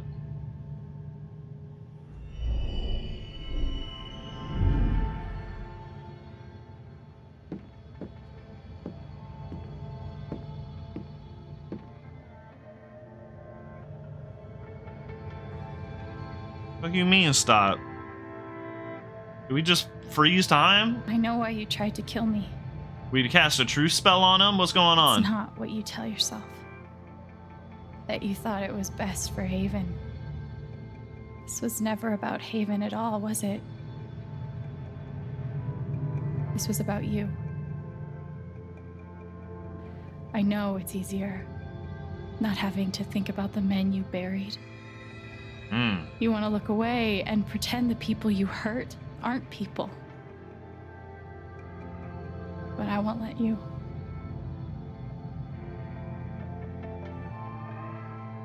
My father worked for you. Whatever filter they put on His this name is shit. John.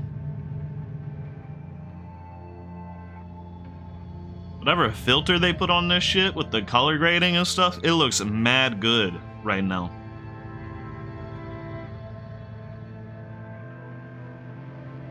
He made a lot of mistakes. He wasn't a good father.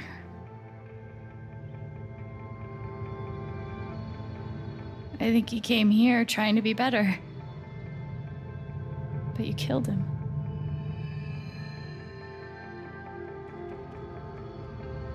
And then Gabe, my big brother. You killed him too. He was building a family here, doing it his own way, figuring it out as he went along. He was so nervous about it, and so excited. And he brought me here to be part of that family. Hey, so why was Eleanor And like that, died. by the way? Because of you. I did everything for that old woman. And then there's me. For so many years, I just wanted to survive. To get through. Haven changed me. I started to think about the future I want to help people. To get Eleanor, Riley had to leave.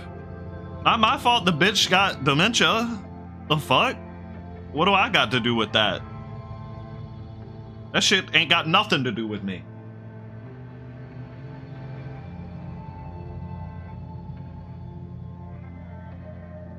It matters what Riley does. I don't even know what I did to get Riley to stay.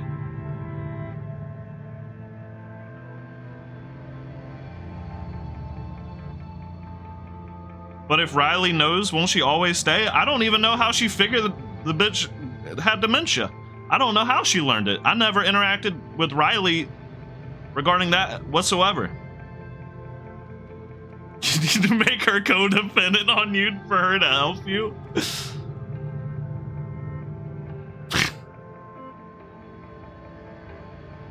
I want to help people. I want to help people. Because it's something I'm good at. And bringing Typhon down is going to help everybody. Except all the people who get put out of the job. But and you tried to murder me. Eleanor's a weird one. She confused. You would have ended my life just so you wouldn't have to face the truth.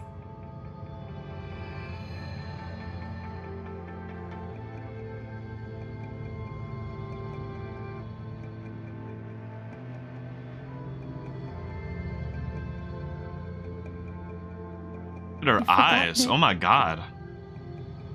Haven't you? You've plastered over it with another Presentation story. is so good in this sequence. You tell yourself you're a hero. A strong leader. Sometimes that means making hard choices. Decisions that could lead to people dying. Few men could handle that. Haven's lucky to have you.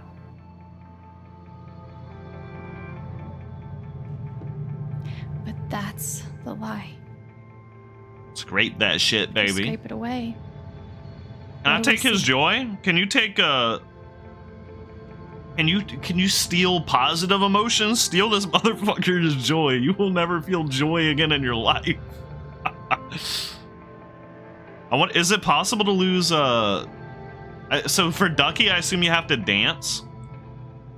For Charlotte, how do you lose Charlotte? Can you lose Charlotte? You're a coward, you're scared. You're a pawn, you're selfish. Where's all of the above? 11 years ago, you led a group of men to their deaths.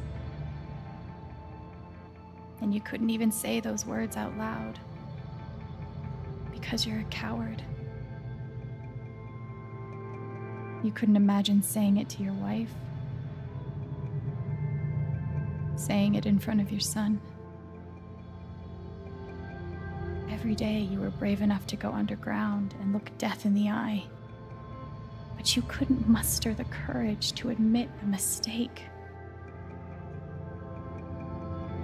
I can feel you trying to pull away. Don't. You are here in this moment. The truth Damn. hurts.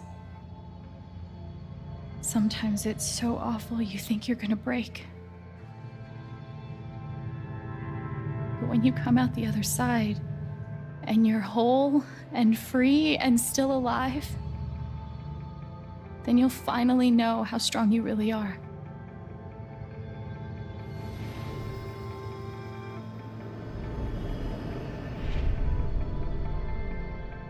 I see the truth about you.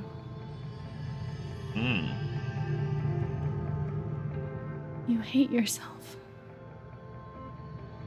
You hate what you did in the past.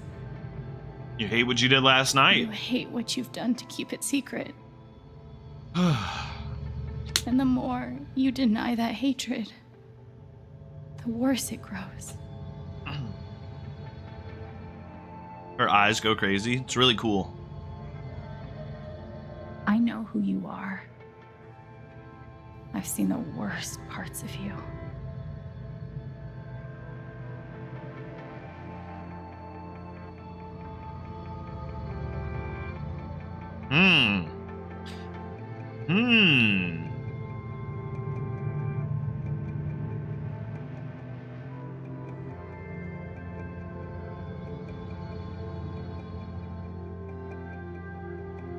Now, this is kind of weird simply because of the video gamey implications of this.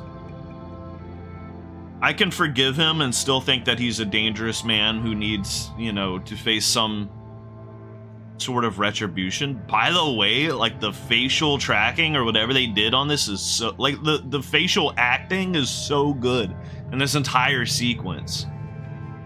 Especially on Jed. Like, Alex has, like, largely been giving a monologue while just, like, Jed has been laying it all bare through, you know, the face alone. So awesome. It's like that guy in LA Noire. It's not like the guy in LA Noire. That was Pike early in the game. I'd say this is actually pretty good. I feel like this is what LA Noire was going for here. There's a more accurate to Alex response here.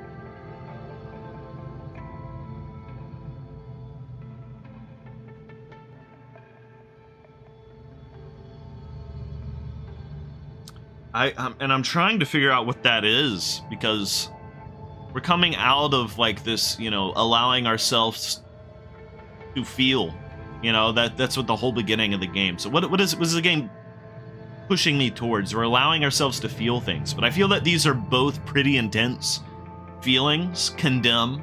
I condemn you. That is, you know, a pretty heavy anger, hatred, contempt. Whereas forgiveness is a very, you know, gracious and, quite frankly, hard thing to do. You think either genuinely works?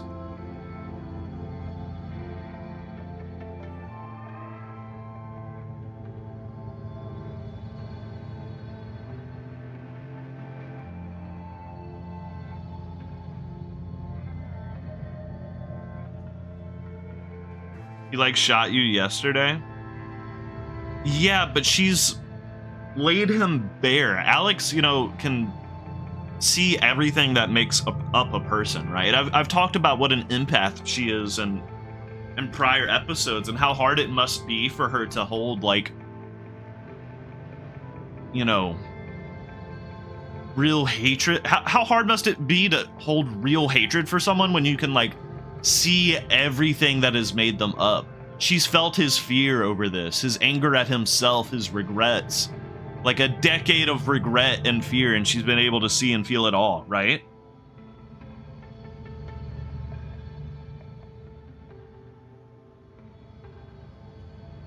See and feel. Yeah. She feels his self-hatred. I feel like that leads to you being, like, a wildly gracious person. And while I don't think it's impossible for her to hold hatred and condemn someone, I think it makes it wildly more difficult for her to. And I think she would.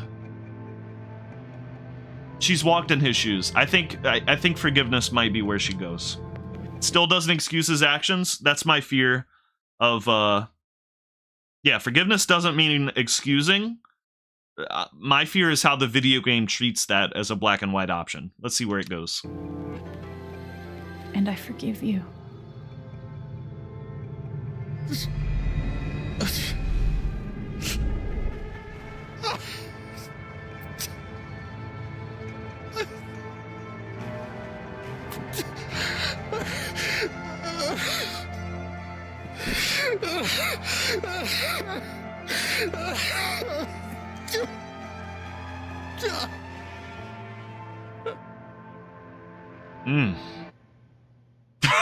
Okay, that was a little abrupt of a cutoff. But damn, actually really good crying there. Understanding does not equal excusing. Yeah. I'm happy with the forgiveness choice there. What the hell, bro? What is this? Come on, we couldn't have found a more natural way to end that? And the news is still coming in on the type-in mining scandal that has rocked the western slope town of Haven Springs, where a council meeting was the scene for shocking revelations. Local bar owner and council president Jed Lucan admitted in a tearful confession to covering up the deaths of 7 Typhon employees as the manager 12 years ago. A recent cover-up, which involved a clandestine and unpermitted explosion to thwart inspections, caused the death of Haven local Gabe Chen last month. Mr. Lucan is currently in police custody, awaiting arraignment. We will have plenty more about this developing story, including the resignation of Typhon CEO, the Marketing Act, and what it all means for your drive time commute coming right. Ooh, cool scars. How long has it been, by the way? Is it... I wasn't paying super close attention to what the guy was just saying. To get some air. Like, are these scars or are these, like, fresh cuts? You'd have to assume that these are scars, right? If they were fresh, wouldn't they be, like... Summoning all my strength and willpower, have stitches? I'm now ready to move from the bed to the rooftop. I've got some continued support for you. Forgiveness meant nothing. I wonder if he would have, confessed. I mean, his immediate reaction... Also, nothing in these games mean anything. There's like 2 endings. I think the meaning is what you find in the moment to moment. I think, haha, it didn't change that much. I feel like that is a critique of these games that generally falls flat. The times it feels applicable are in Life is Strange 2. When you can have a 10 out of 10 relationship with your brother and then he's just... all of a sudden, evil little shit that hates you. And then you have, during his evil shit era, you have a good heart-to-heart moment, and it's like, okay, well, our relationship is still nice. And then, 10 seconds later, that scene's over, so he's fucking evil again. That shit sucks. Just because I don't like that game. Because continued support, thank you. We have issued a statement, which is available on our website. Hello, neighbors. Fuck you, Eleanor. Oh! Should have let you flounder. I wish Riley left your ass. Damn. It never ends.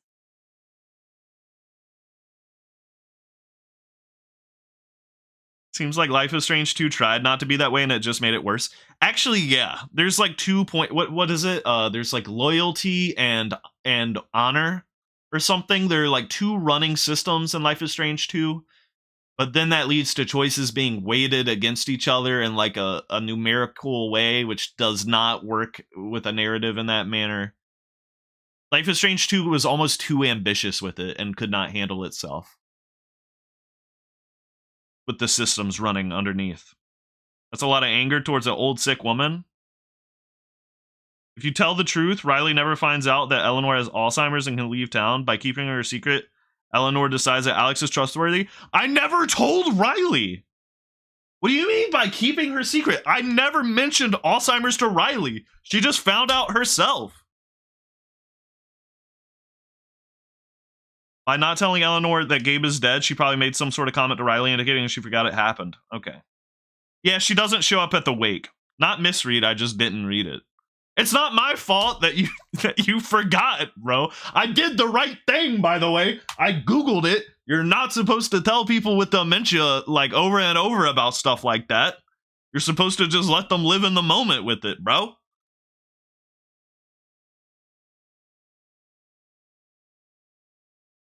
Anyways, wouldn't it be kind of maybe never mind. All right.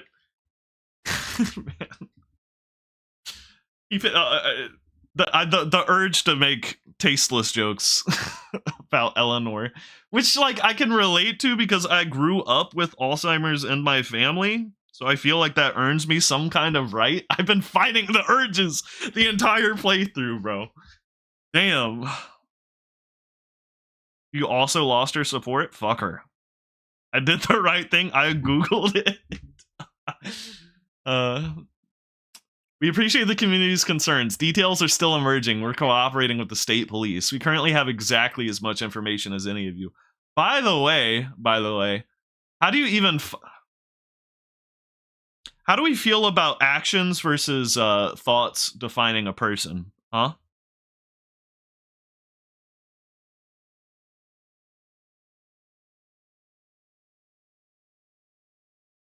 Because I feel like if Alex were to ever read me and my thoughts and my feelings, I would immediately be deemed a bad person. Whereas when it comes to my actions, I feel like I generally am doing the best I can. The brain is bad tech. Bringing me back to intro to ethics class, bro. Damn, that was a good ass class. I took ethics 1. And I'm talking about it at least once a month, bro. Oh. State police have tapped Deputy Jason Pike to provide assistance in this case, and as such, management of this account has been handed over to another deputy. While we acknowledge that Deputy Pike has come to occupy a special role in the Haven Springs community, we urge you to direct all inquiries through official channels. This is not an acceptable statement. Nothing but respect for our boys in blue. Yeah, singular boy in beige who danced to Typhon's tune. Shout out Cass Groves.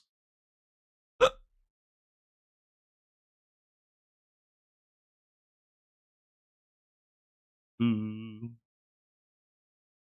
Not so average fangirl only got Pike. Damn, how do you lose Ryan? Was she just mean to Ryan all the time? What the hell? And actions do speak louder than words. Like, we all agree on that, but like, imagine if you had the ability to read someone's mind. Like, even if they are nothing but kind to you, I don't know. I feel like I would find myself in a situation where I self-isolate, you know? Because, like, I think of all the people I love and I would do anything for, I would die for. And, you know, the sometimes awful things maybe it's just because I do have OCD, like actual, like, diagnosed OCD, and I struggle really bad with a lot of intrusive thoughts at times. And I feel like Alex would get in my brain and be like, the fuck? She avoided Ryan as much as possible. That's funny. She's probably trying to guarantee that she doesn't, like, accidentally end up in the romance with him. If I'm putting myself in her shoes, I guess. Brain thinks bad stuff as a checkup mechanism. The phrase recent events is doing some work in this post. Who tweeted this? Jed tweeted that before his confession, I guess. Do I need a Charlotte Harmon portrait? I kind of think I need a Charlotte Harmon portrait. Charlotte Harmon portrait. Hello, friends. I've decided to open back up commissions. I think she got a little bit of closure out of this, maybe, I guess, in a way. But also, doesn't it make it so much worse? The man who was so nice and did so much for your family. God. I think we're all looking for ways to stay busy right now. Making art has always been my favorite method, so please get in touch if you want a portrait. I try to keep my rates reasonable, and I offer a discount for first-timers. Hey, Haven! The Record Traders is currently accepting applications. So Steph put in her notice, huh? So Cass Groves is 16, huh?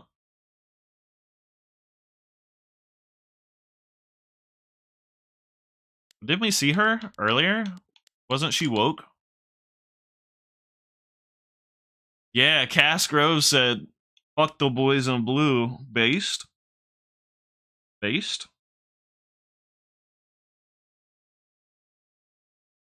That's a step in the wrong direction? I don't like that. Damn. Who the fuck is Jessica? Some reporter. Hello, Alex. This is Jessica Martinez from the Rocky Mountain Gazette. I'm sorry to contact you out of the blue. I know you've been through a lot. We're working on a story about the Typhon controversy, and I'd love to speak with you, either on or off the record, about your experiences. I'm not comfortable talking about that. Your comfort would be my priority, of course. Please contact me at this number if you change your mind. Thank you for your time, and stay safe. Did Eleanor text me? That old bitch. Fucking no. She doesn't even say, hey, sorry I didn't back you up after he literally admitted to it? I hate Eleanor. I hate Eleanor. She probably forgot. All right, chill. Oh.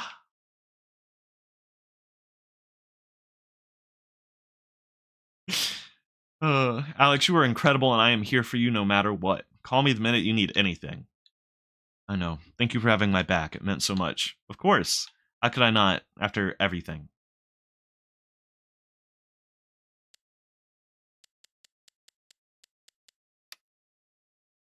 Poor Ryan, dude.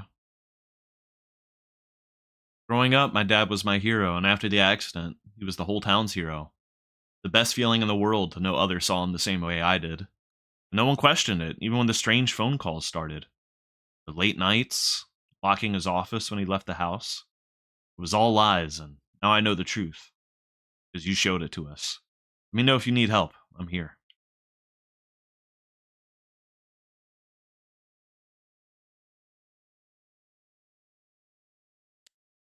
So the emotion, the dealing with emotions is the most important thing. Wait, huh?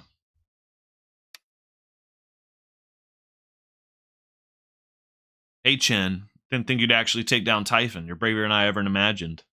Now you owe me a new job. I'm glad you're okay, though, really. Thanks, Mac. What a polite exchange. Ethan! What's Ethan got to say? What, was hearing spoiling shit? Or are you talking about yourself? You're allowed to talk about yourself as long as it's information you want out there. Or trauma dumping. But trauma dumping is maybe acceptable in certain situations, depending on the context. Won't take that as an excuse to to do that. If it's relevant to in-game, you know? Hearing self-docs a little, oop. Hey, Alex, you've been through an awful lot these past few days, but your resilience and courage continues to astound me. I have no doubt that you will weather this affront against your person with the same grace you demonstrated to me during our lovely dance at the Spring Festival. A moment I will not soon forget. Please remember that we are here for you. Sincerely, Reginald McAllister III. A lot of people say Alex, they read Alex as autistic. And I would love to see more people diving into that. I didn't even know what to say, Alex. My heart breaks for what you have endured. No one should have to live through that. Don't worry, Gabe didn't have to. But just remember that Ethan and I are here for you. Thanks, Char. What you did wasn't easy. I won't forget it.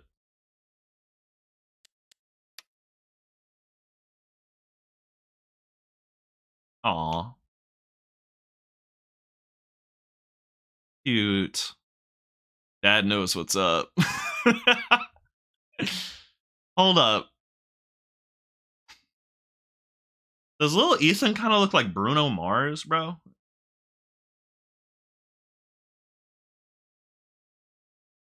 I feel like he kind of looks like Bruno Mars in that picture. Doesn't Ethan look like Bruno Mars? Is anyone else seeing it? Or am I crazy right now? Because I see it. No? You don't see any Bruno Mars on that face? Someone back me up. Someone. He looks like a kid I knew. Did you know Bruno Mars? You don't see Bruno, Danny? Oh, damn it. Wait, hold on. That's awesome, Ethan. You guys look great. Thanks. Oh my god, I heard what happened. You weren't going to mention being a superhero when I texted yesterday? So glad you're safe.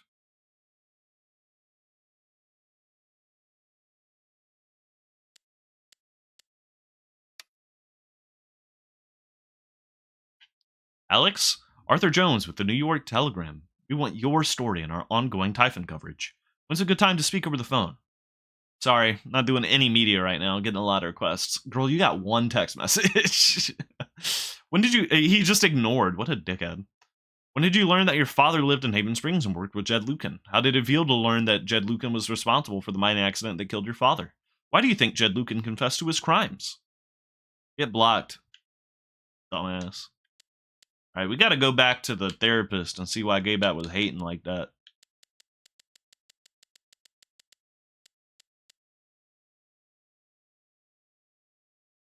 I know if Danny don't got me, no one does. I know, right? It comes down to that. Oh, shit. Yeah, don't you see a little bit of Ethan in that Bruno pic? That's literally the picture I pulled up and looked at my phone. I looked up my moon, by the way, because Danny asked about it. I think Last Life is Strange. You see it? Thank you, bro.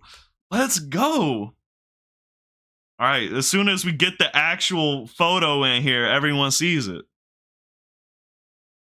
All right, but I looked up my moon, so I guess I'm a Capricorn with, I think, a Taurus moon. So read into that what you will if you're a horoscope person. All right, let's see what Dr. Lin has to say. We have a session scheduled. Are you going to make it? All right, the strike one thing is like... Strike one put Gaybat off frame one, I guess. Yeah, I can see why. Alright, presumably our last look around the apartment. What's up with the tucked in the front, like, hanging in the back? Is that how people wear clothes? Oh, we can't change.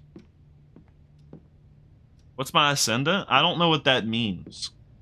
Maybe Salem would be cool. I'm already an expert in witch trials.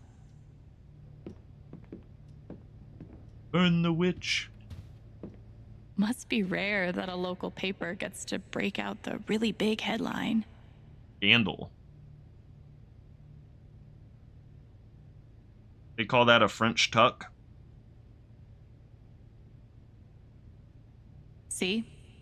This is why I try to only read the art sections.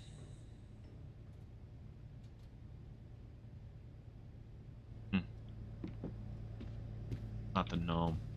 You can take that gnome back and shove it up. Eleanor! I'm glad he held on to it, for whatever it's worth.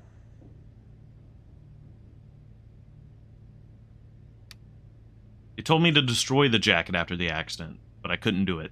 Perhaps some part of me knew that I would one day need to pass it along. When Gabe first stepped into my bar looking for his father, I swore I would one day return this jacket to him. Then I swore to return it to the both of you. I think you know by now what my word's worth. I didn't deserve your forgiveness, but it moved me more than I knew was possible. I hope this gift will provide some small comfort to you in the days ahead. The jacket you wore when my...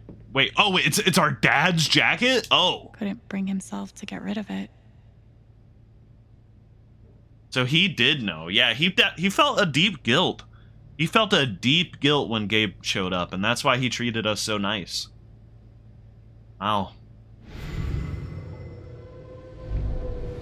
You ever swing a pick before, Mr. Chen, John, and now. But I'm a hard worker, and I learn fast, and I don't mind long hours. You don't have somebody waiting on you at home? No, sir. Well, John, guess you're a hell diver now. Something democracy, huh?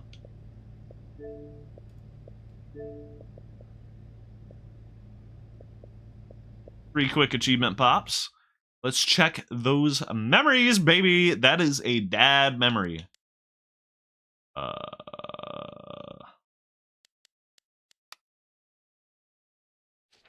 I wonder what he would have been, who he would have been if things had been different. June or John. What? Jun? Husband or widower? Dad or whatever he decided to be instead? What if Mom hadn't died? What if they'd never come to the States? And what if Gabe and I hadn't come along? Things be different? Or was there something about him? Something impossibly, bottomlessly sad that was always going to lead him here or someplace like here? He didn't have somebody waiting for him at home. He was right. We'd already been plucked up and sent away, isolated from each other, ourselves. Thought a lot about coming back someday, whether he was strong enough or whether he'd be doing more harm than good. I don't know. No, it would have been nice to look him in the eyes as an adult and get to decide how I feel about him. Hard to forgive a ghost. Wow.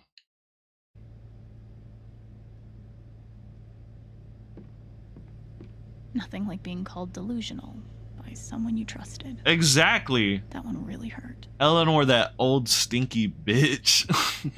Fuck Eleanor. It's on. Fuck Eleanor. Leave her ass in the flower shop confused. I'll never understand exactly what happened to me down there, but I'll always be grateful. What do we think? Did we have like a supernatural experience with the ghost of Gabe? Or was it just a mind moment? What do you? How do you guys interpret that? I'll never sequence? understand exactly what happened to me down there, but I'll always be grateful. Entirely possible that we were feeling a resounding aura of his emotions. Maybe both. You were not here. You missed the mind trip sequence. Our objective, you see how it says things to do up there? It was replay life as an orphan. Ariel, I thought you might like that. Good thing I sold off all my Typhon stock. Fuck, I'm broke. Typhon stock halved. Wow. FBI investigation imminent. I'm pretty sure my voice was already heard by everyone who needed to hear it. From Alyssa R. at the Denver Tribune. I trust you have received my other messages and voicemails. I'm asking for 10 minutes of your time. Oof.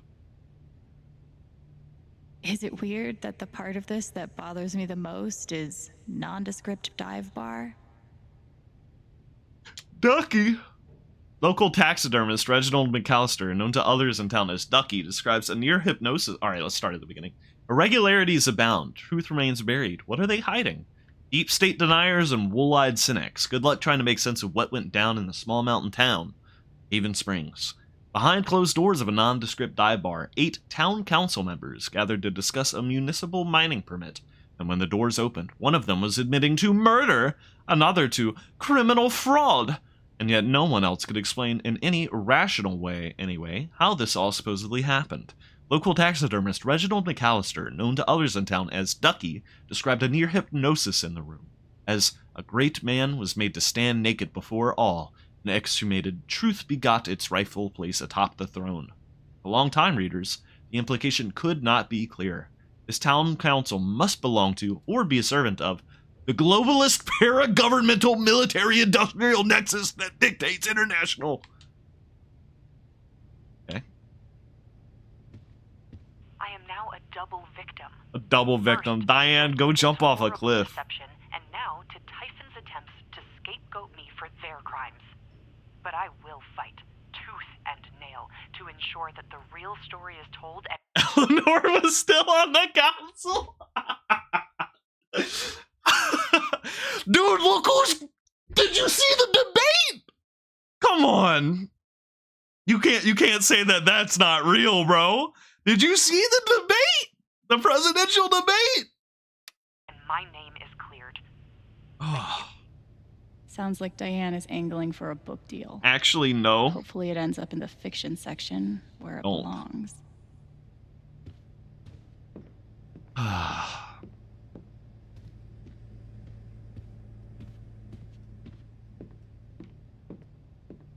I felt very close to Ducky after our dance. I guess he felt the same way. She's on the city council, though. That's pretty funny. Even though it was hard, I'm glad I let Charlotte overcome her own anger. I think it gave her the strength to support me.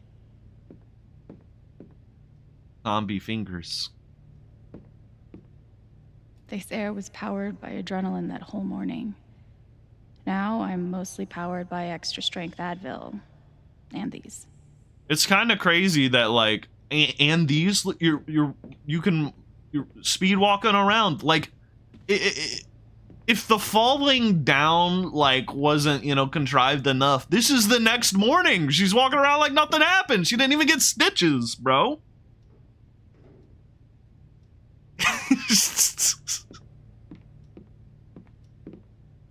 Come on. Maybe Dad deserved everything he got, but I'm still glad we were there with him in his last moments. Cute babies. Maybe Dad deserved everything he got, but I'm still glad we were there with him in his last moments. I wish I had her powers, bro.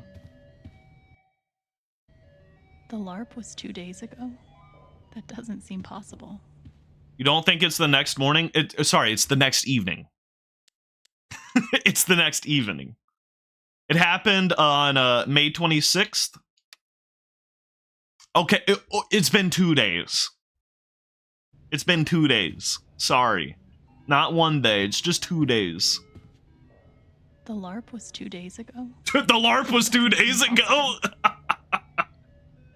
There you go. Her mom called her Maybe a strong I do girl. Deserve some $ justice, but I'd much rather be able to move on with my life. Hell no. Make me some money. Mankiewicz and Garfield? I want to go outside without seeing anyone. That's why God created rooftops. All right. Let's do it. This might be the finale.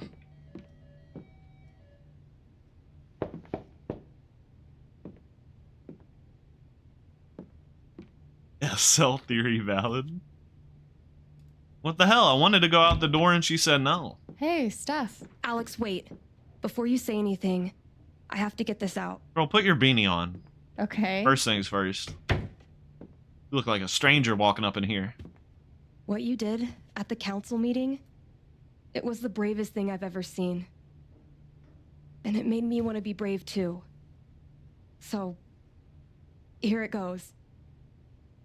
I want to be with you. I don't give a shit about playing music or seeing the world. I mean, I do, but... Girl. Only if it's with you. Come, girl. And if you'd rather stay here instead, then... Girl, I didn't even say it. I want to stay here too. I didn't even say I wanted to stay here yet. Also, girl, we kissed once 2 days ago. You were prioritizing me way too much. Though, to be fair, she did literally... OMG! She's... There's a Alice Longue Gao song.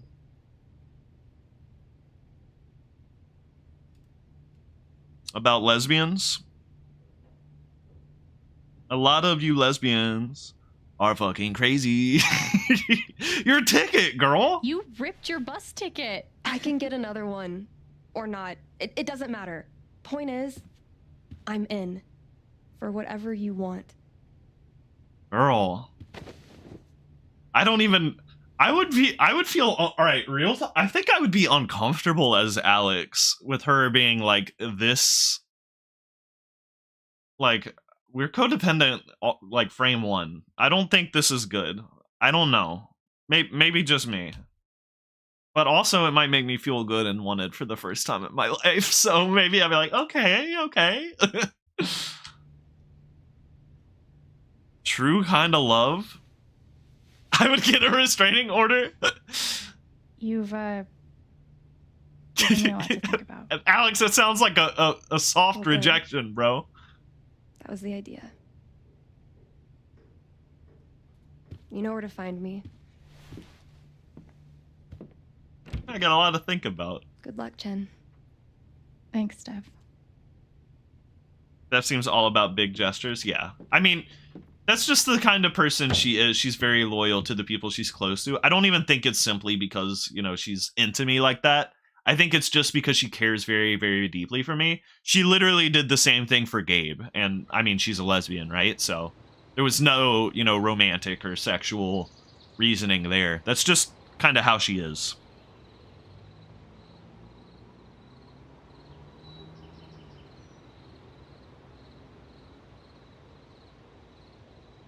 Give me 1 second, you guys.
So I like Ryan, but on fun levels, Steph blows him out the water. It's kind of crazy to disagree. She's silly as hell.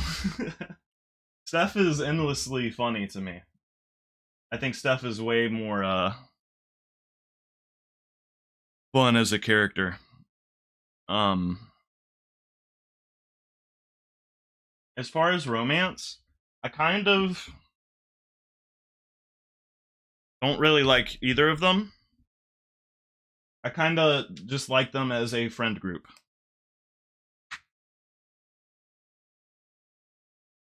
I kind of like them as a group of just 3 adult friends that love and care about each other in a really strong familial sense, to be honest. I kind of like them that way.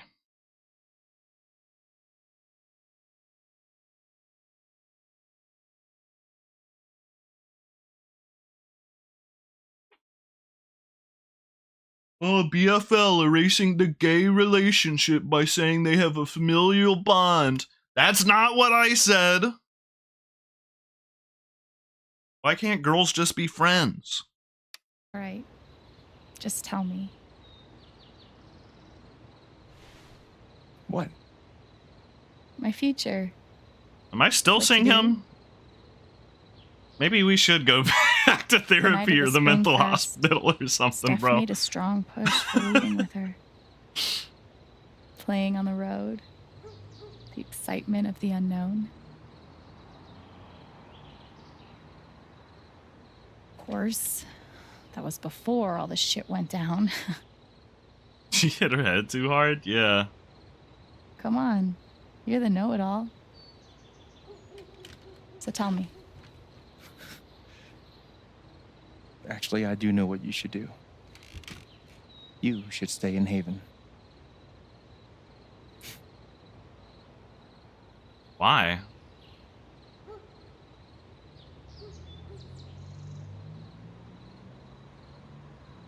You really think so? Of course. You finally have a home, a job, people who actually like you. It's pretty valid. Why would you give that up? See, I hate that Steph did that. Because, like, Steph made me feel guilty for wanting to stay in Haven now. Like, I don't think she was, like, intending to be, like, manipulative or anything. I think she's just a very spur of the moment, like, giving it whatever she's decided in that moment 100%. I would feel incredibly guilty if I chose to stay in Haven now, even though I kind of like that as an option. I would feel really, really guilty. That's true.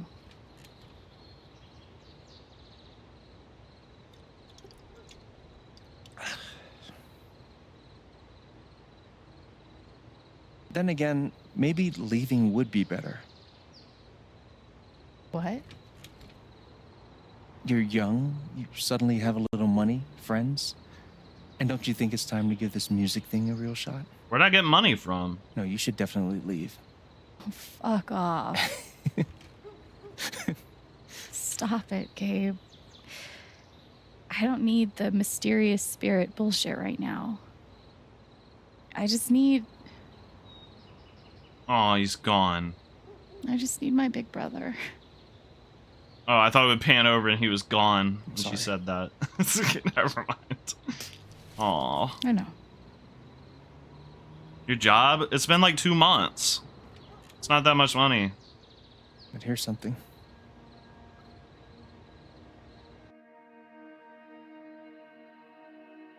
It's 3 hours from now. A bus pulls away. You're not on it. And neither is Steph.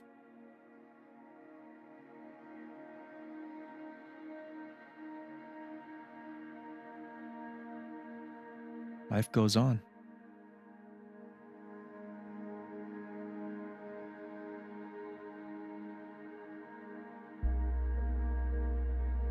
You get a job working with Steph at the record store. They're cute. Oh, they're really cute, actually.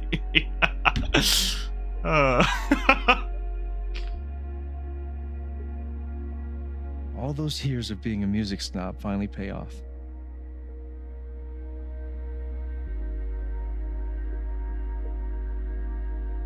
And little by little, time does its thing.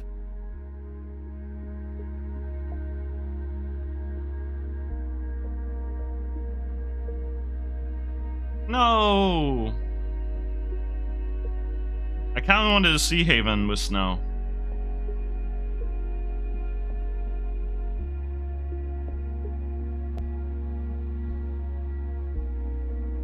The apartment starts to feel less like a museum and more like a home. Who owns the bar, though? Ryan?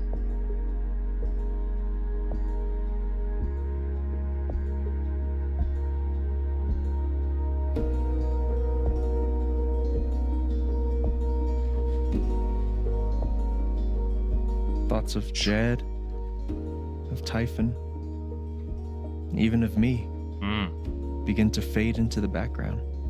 Not the deer.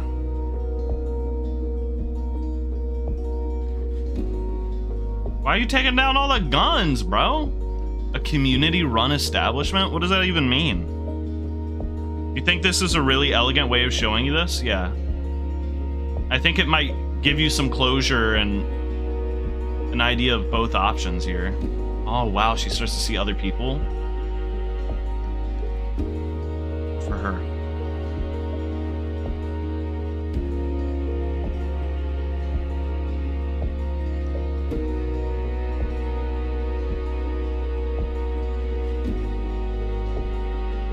His lesbian aunts.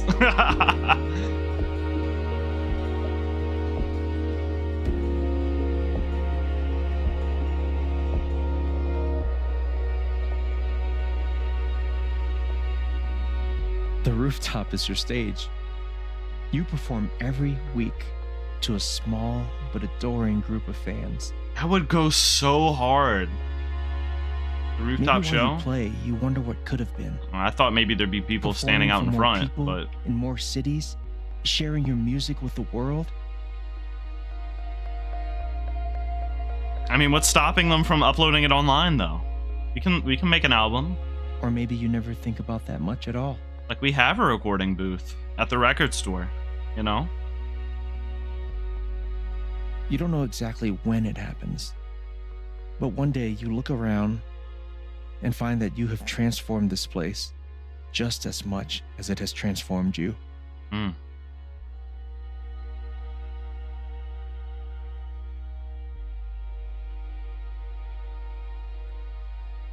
And the most extraordinary thing of all is just how normal it feels.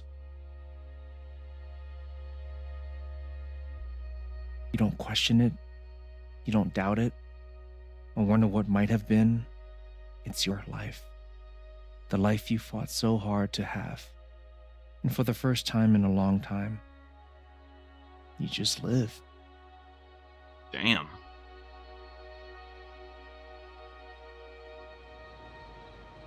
Thank you. Don't mention it.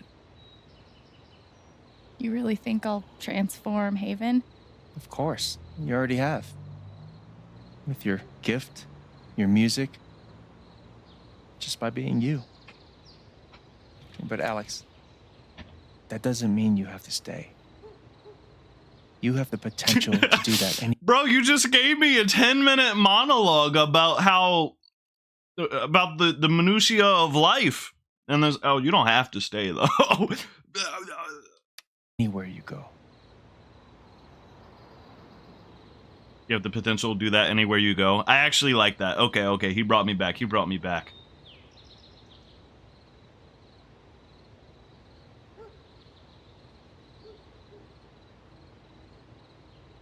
Only one possible future. Okay, Doctor Strange.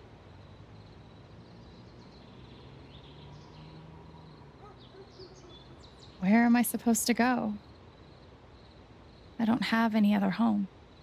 Home is what you make, girl. That is true. But you didn't have any home before coming here. Mm-hmm. And look what happened.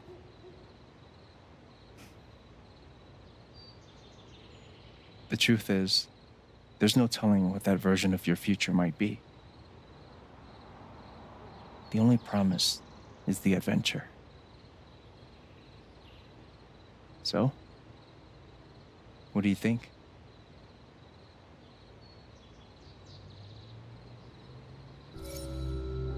Wow. Oh, God, I have no idea, bro. I really have no idea. It's like Ariel said, real life wouldn't be so black and white. I would stay in Haven for a while, you know? We can make music. Let's stay here 6 months. Let's date. Do we vibe? Are we for real like that stuff? If we are, let's go see the world. We'll save up money and be a little more prepared for what we want to do instead of just rushing out there, you know? That's more realistic. That's what I would want to do, yeah.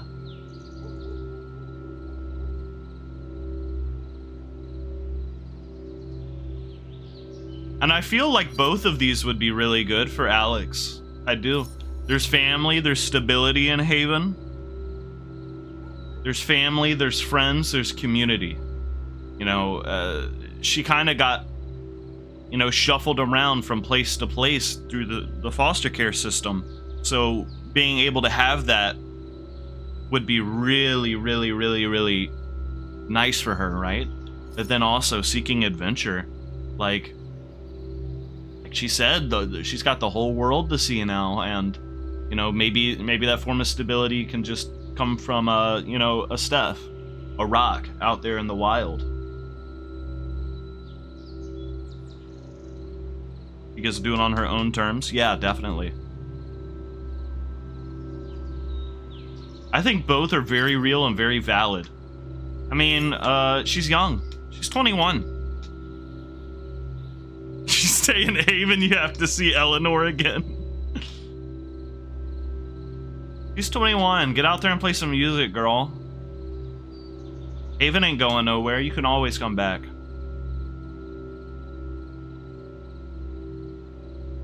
Also, he gave us a very romanticized version of Haven. Staying in Haven could also have, you know, some negatives.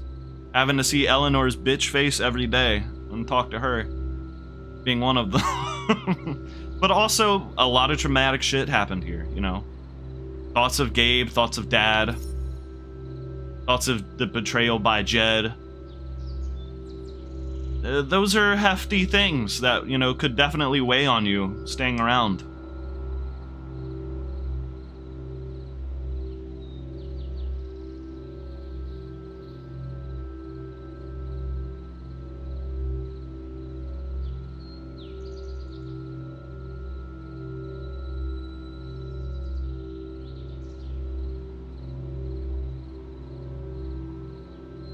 I feel Seek Adventure is 100% the right answer, by the way. Because,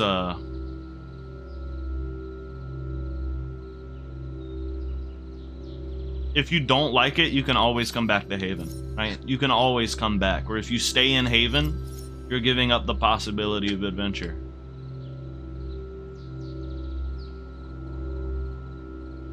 Staying is committal, hitting the road is not. I know what I want. You can always leave. You can always leave. But isn't it hard once you dig your roots in? I'll leave next year. Next year I'll go. Next year I'll go to California. Next year I'm gonna hit the road and we're gonna get a little bus and we're gonna play shows. It's gonna be awesome. Next year. And then it's been a lot of years, you know? It gets harder and harder to leave.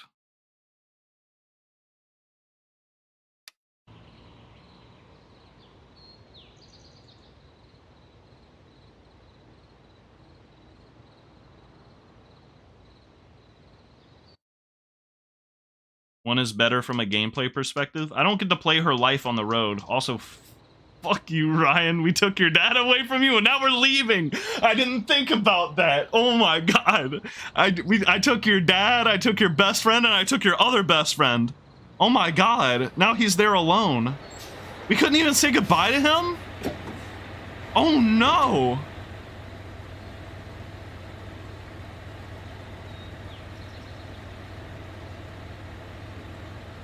Is he mad at us?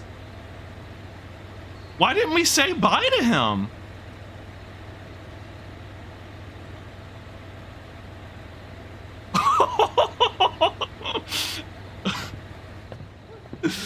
Bye, bitch. It's Pride Month.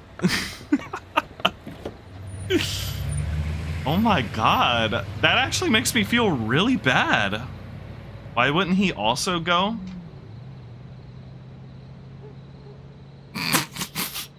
Get fucked, idiot. That's awful. Holy shit. They for real didn't say bye. Why didn't they? Got nothing. Do we get a text from him?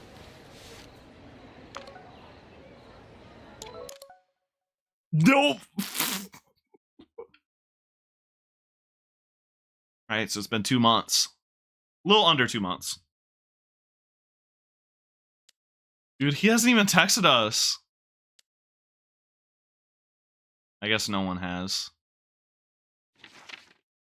Oh, here we go. Jed Alex. Question mark? Ooh. Cool.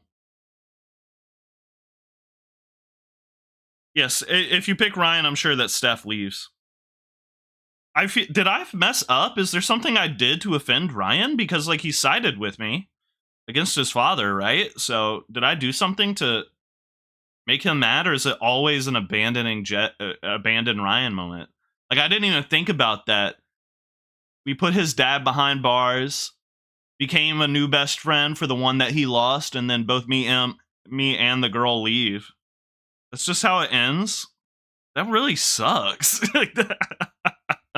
I guess I'd be pretty upset too if both my best friends left me. I'd probably still see them off, but it was still really hurt. So I don't have any relationships this close, probably. So, this is adventure. Damn. Whatever. I got good at describing other people's emotions in this book, even new emotions, complicated ones. I could push through the mystery and find the words, but I don't know if I can do that here. I know that something in me resonated with something in Jed, each hooking it into the other, drawing us together. I saw it in him. It was like walking into a house you used to live in, seeing what someone else has done to it. Blazing self-hatred, so bright that you can't let yourself look at it. The sure knowledge that you spread rot to everything you touch. The rigid feeling of the role, the routine, the lines you memorize and regurgitate to keep yourself from succumbing to the pull, looking at the truth. Maybe that's why I forgave him for all of this. The heat and force of his loathing required me to face my own. Like two magnets of the same polarization, pressing each other backward. The bullet, the fall, the hospital, the house, the orphanage. Is it weird that I feel grateful for them? Grateful to Jed for giving them to me? For however accidentally pushing me to look at my own self-hatred and come out the other side? Yeah, I'm really glad he shot me and threw me down a mine shaft. That was so silly, Ellen. Going from journal to this cutscene made it seem like she was reading the journal. And so is it just me, by the way? No Steph, huh? Because she texted me, so go fuck them up, babe. Any Ryans? Throw that picture of Eleanor out, bro. We don't have any pictures of Ryan in there, by the way. Oh my god. Hello, everyone. It did scar, by the way. I'm Alex Chen. Wow.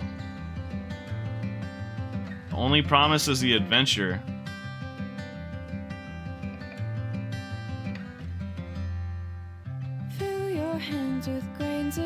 Dude, that sucks for Ryan. So I guess the only way to get a happy ending for everyone is to stay with Ryan. Like, Ryan actually gets nothing in this ending. He only gets, he doesn't even get a goodbye. That's kind of crazy. It almost feels, I don't know. I don't know. I like a lot of what happened in this episode, but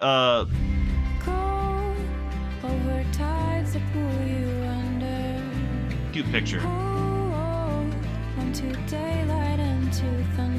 The mine sequence was a lot. I don't know. It was a little ridiculous, but the orphan stuff was really, really nice, and I was glad to see it. Made up for it. Getting to know Alex. She did go to school. She did go to school. Or is this an older picture from high school? What's that? Ducky is your favorite side character? Yeah. Ducky is nice.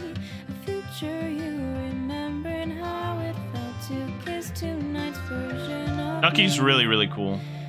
Look, he looks exactly like Bruno Mars, bro. It's crazy.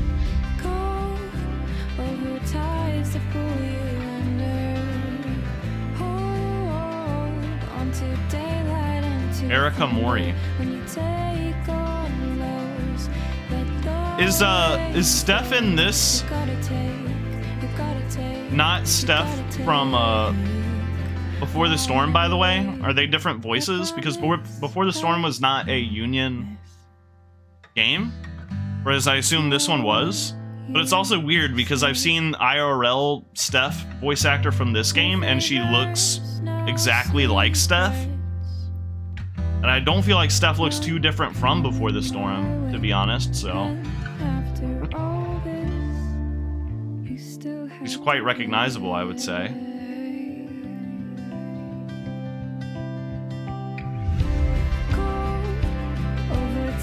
There's too much Eleanor content in this. What is that?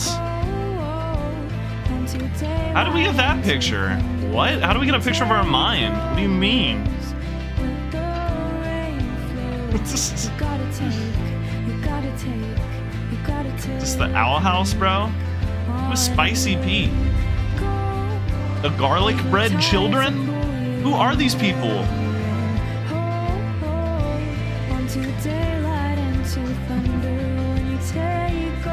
Crazy credits, bro.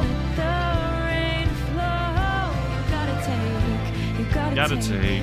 Oh, by the way, the next game from Don't Nod that was supposed to be coming out this year,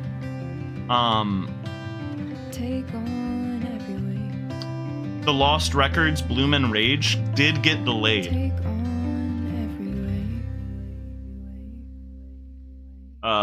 I mentioned it when Double Exposure first got announced. I was like, oh, I hope this doesn't hurt, you know, Don't Nod's new game, Love and Bloom, because they're both narrative adventure games about queer girls with superpowers. Their demographic is a shared circle. And one is a spiritual successor to Life is Strange, made by the team behind the original. One is a direct sequel to the original, made by a different team. The combat would be nasty there. They didn't want to clash, so Lost Records did push back into early 2025. It's probably for the best. I'm a little sad that they had to do that, but they kind of had to, honestly. One is a spiritual successor, and the other one's going to be very bad. Ugh. Don't say that. I'm gonna play it. I wasn't sure. There was like a 2-day period where I was like, I might not even play Double Exposure. I'm past that. I will play it, but if I hate it, I guess I'll, you know, I'll share that sentiment.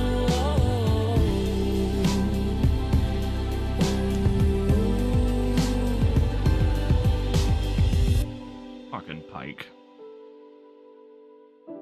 I hate Pike.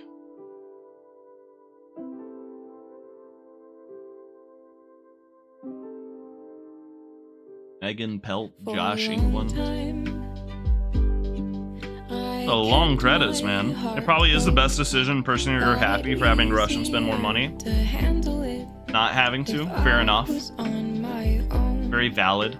I love games like these, but also I feel like they're best, you know, to let them sit and, you know, have a little bit of time in between them. So. Now, if they were to delay True Colors, or not True Colors, if they were to delay Double Exposure now, then that would be pretty unfortunate. The Love and Bloom people, or Bloom and Rage rather, they'd be like, what the fuck? It's a beautiful song, by the way.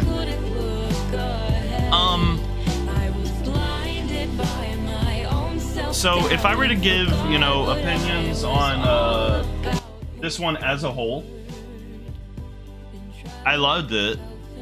I do think that its smaller scale holds it back a little bit, but it's also part of the appeal, you know? I think it's a nice perspective, but it's also, it feels very limited by it. Very small scale of this game. I also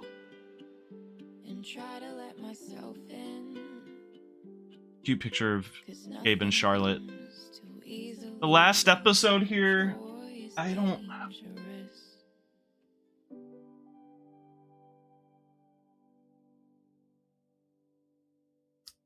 I guess it just felt a bit too on rails for me. So much of this final episode is not even gameplay, it's just long extended cutscenes where you're not even really choosing options. And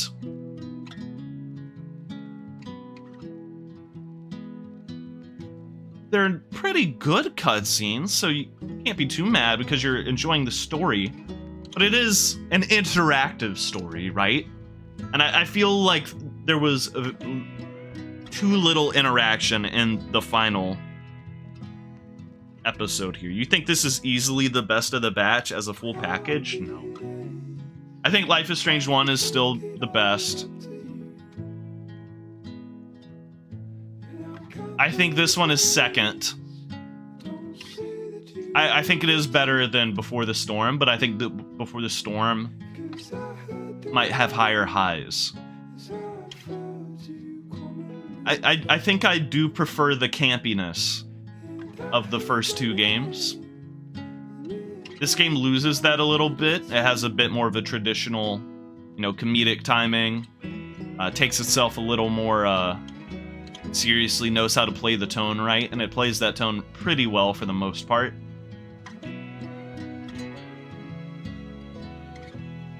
Don't think the characters are as good. I think the side characters are a massive step up. And I do like the characters we get here. I love Alex. I like Steph. I like Ryan. But I just don't think that, Chloe, Rachel, Max are just so goated, right? Yeah, Gaybat. Spill the beans, bro. Give us the full thoughts. Or you can save that for my DMs if you don't want to. It's probably a lot to type for YouTube chat. But I'd love to talk about it with you.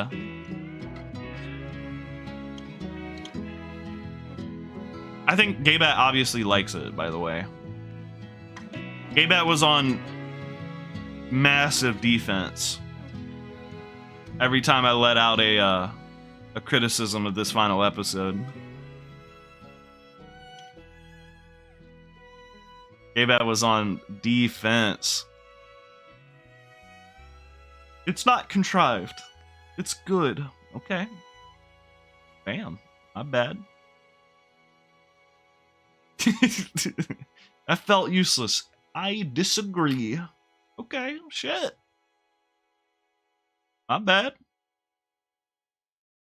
Alright, see ya, Waifu Warrior.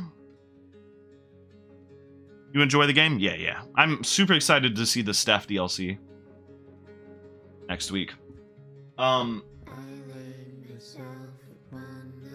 I do think one of the, probably the biggest fumble of Life is Strange 1 is that trippy sequence that it does. It starts off so good when you're in the school and the dorms, but then when it kind of goes to hell and it's like, oh, you're seeing an alt Max, and Frank is walking around, you ate my fucking beans, Max.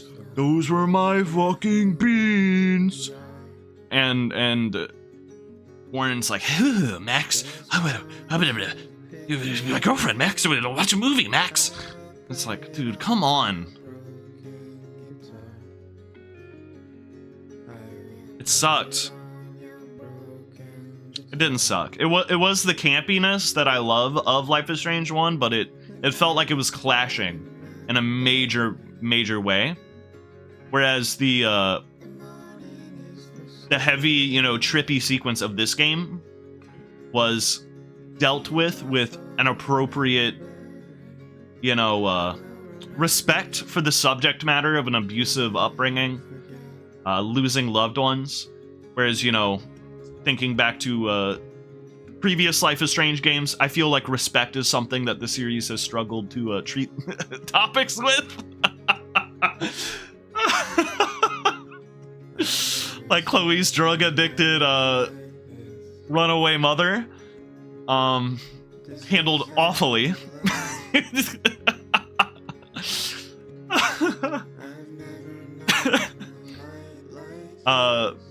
I think that it was handled really fantastically here in this one. You really love True Colors, you'd put it over Life. You'd put it. You don't know if you'd put it over Life is Strange, but some stuff in here is the best in the franchise. You like you think how Alex's power navigates both narratively and from a gameplay perspective is nice. Warren makes Life is Strange 1 worse. I disagree. I love Warren. You were surprised at how they tackled heavy subjects with nuance, which after Life is Strange 2 you were hesitant, understandable. And you do think the writing is sometimes formulaic and basic. Did I say, yeah, Rachel's mother. What did I say? You didn't feel like the Jed twist villain portrayal during the LARP too obvious and felt amateur? Yeah, and then he's in the red lighting. I love Warren because I love to hate him. He's supposed to be hated. He's an annoying little shit. He serves his role really well. I love Warren.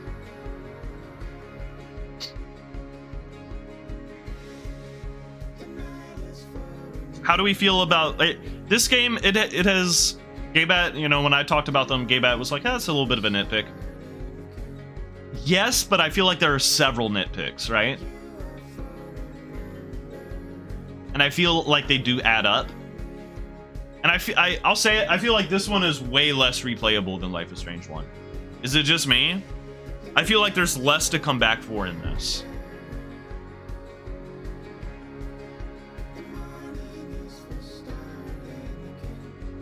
Probably due to the smaller scale. I don't know.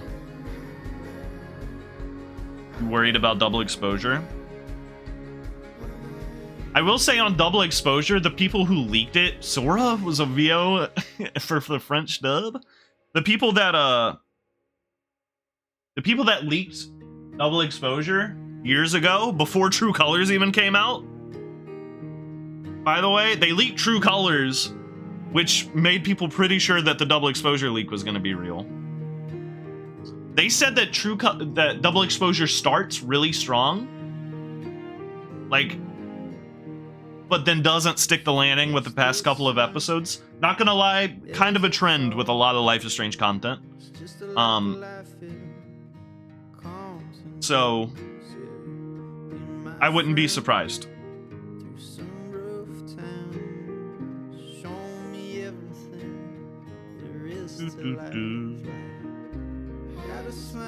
With in regards to True Colors, I mean, if they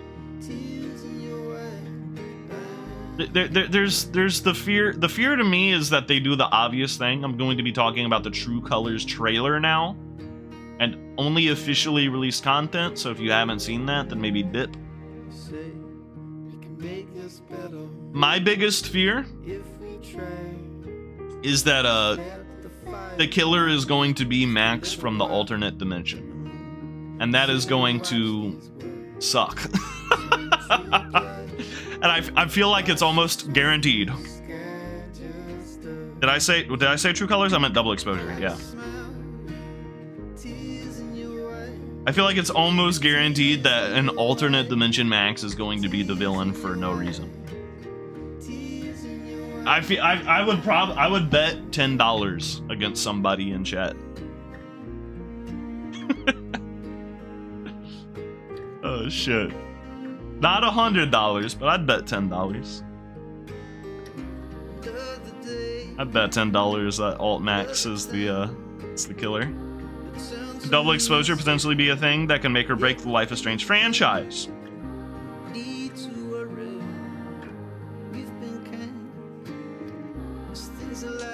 Make or break the franchise in terms of having a solid setup.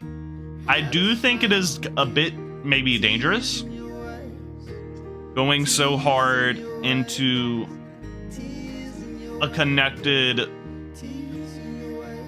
like, hey, we're doing, you know, a sequel to the original. It could be a bad call. Like, Before the Storm was a short 3-episode follow-up, and then they committed to anthology. But I guess Steph is a shared thing, so, and there is Arcadia Bay and Life is Strange 2, so it's always been a shared world. But I think a full sequel follow-up, I feel like it's wildly unnecessary. I don't think it's a nail in the coffin for Life is Strange, because they can always make a game about different characters written by different people that can be good. The final feeling is it would be better if it wasn't Max. All of the negative feelings I have about what has been shown from Double Exposure has been it not making sense that it's Max Caulfield. How does the Max Caulfield from both endings end up in the same exact spot in the same amount of time as the other?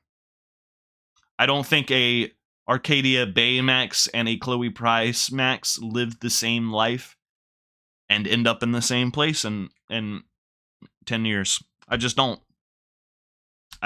In fact, I think it could retroact. If it's bad, I'm just gonna look at it as non-canon, by the way. It's not gonna ruin the original for me. I'm going into it already rejecting it as canon. Disconnected again? Yeah, it's happening every time. I don't know why. You fear that it won't be relevant at all that the protag is Max Caulfield? They've dived into that, and they are, putting some of that in there. I don't know. I'm just going into it as fan fiction and not canon, and looking for the positives.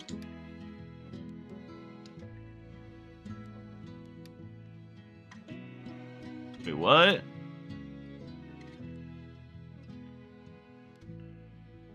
You can play with crowd control? Did y'all know that? Damn.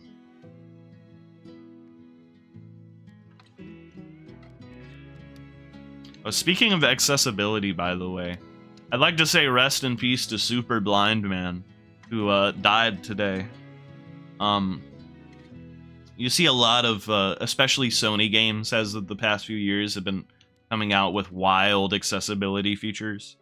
Like, look at Life is Strange 2, not Life is Strange.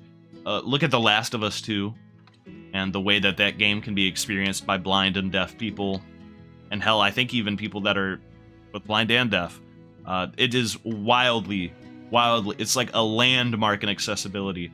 And Super Blind Man is a blind person who was a gamer, and he was an advocate for accessibility in games, and he did pass away today.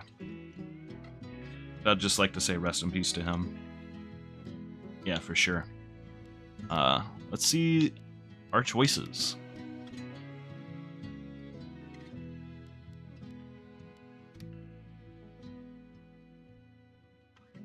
Pretty split. 69% forgave Jed. Wow. Actually, more than you would think. More than I would think. I like that. Gaybet, you said that you felt that one fit Alex better than the other. Do you think that forgiving Jed felt more in line with her character? None of the council members backed Alex is crazy. Can't believe that old bitch, Eleanor. Oh my god.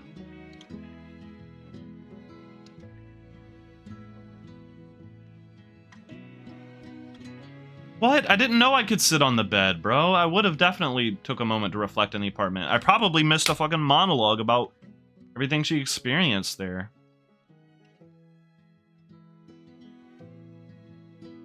Alex didn't see Ryan after the vote. Damn. The vast majority of players got that. That's insane.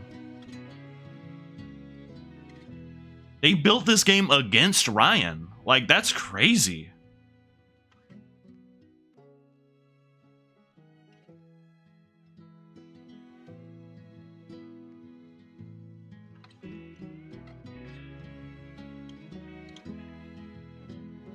There are people who stayed in Haven Springs and didn't even get to see Ryan.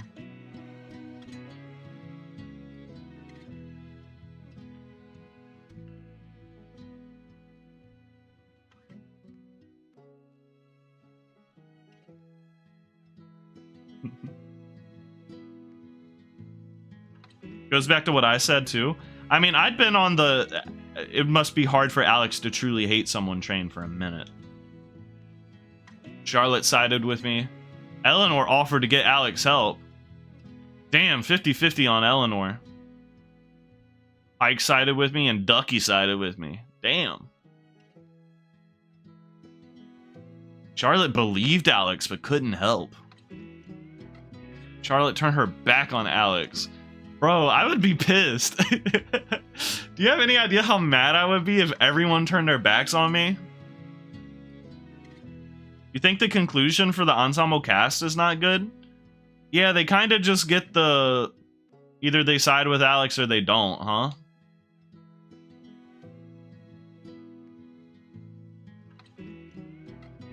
And I guess the Spring Festival is when they try and wrap a lot of that stuff up. Like, Riley gets a little bit of a send-off, but even then, like, barely.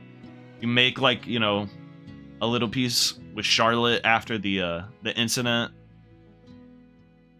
It feels almost like it was in a little bit of a rush to end. Because this chapter and the previous chapter were both way shorter than the first 3 chapters for me. And I'm someone who does everything every chapter. The first 3 chapters were all 4+ hours long. Chapter 4, or did I say first 4? First 3 chapters were all 4+ hours long. Chapter 4 was like sub 2 hours. Chapter 5 was like 2.5. It feels like they rushed to the ending. It does. Which doesn't make sense because it was all released at once, you know?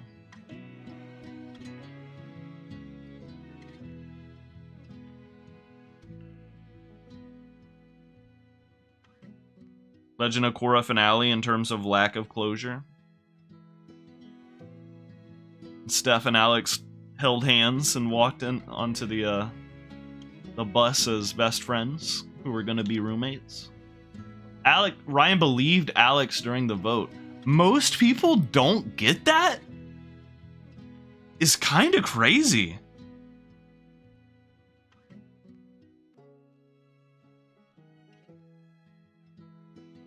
Ryan can leave Haven to be with you. You can drag Ryan along.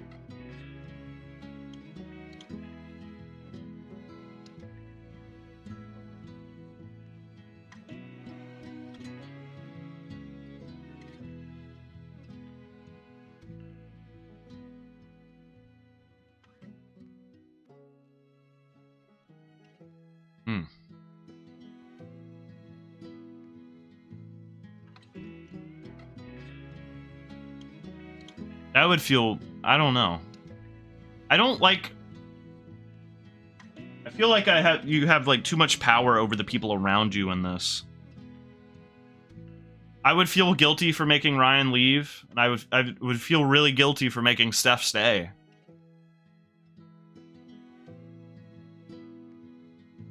I don't know. Like I don't feel like there's enough of a connection there for them to devote that much to me.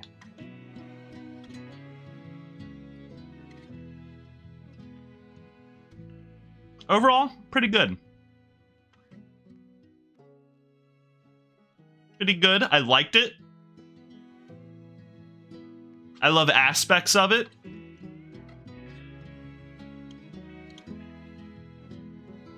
A lot.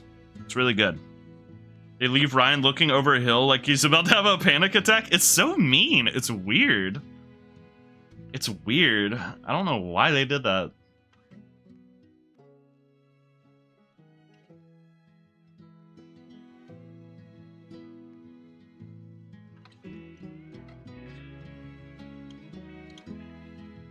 Well, I think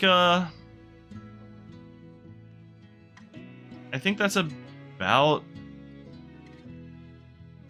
it, man. I don't feel like I don't know, it just doesn't resonate with me as much as Life is Strange 1 does. Now, could that be because of nostalgia? Like, I feel like I could talk about, you know, Max Caulfield for 10 years. And Chloe... There's a lot to say about Chloe as well, but I think the game pretty explicitly says everything that needs to be said about Chloe. It's just a lot of people don't see it. Whereas Max, I feel like, is much more subtle and rife for discussion.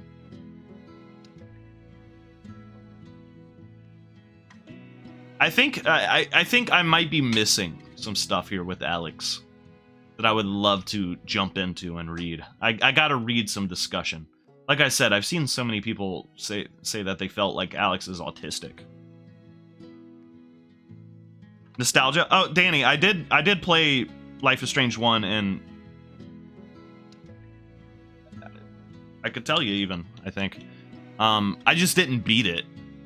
I played a few, I think the first 3 chapters, like in 2016 or something. I can tell you when.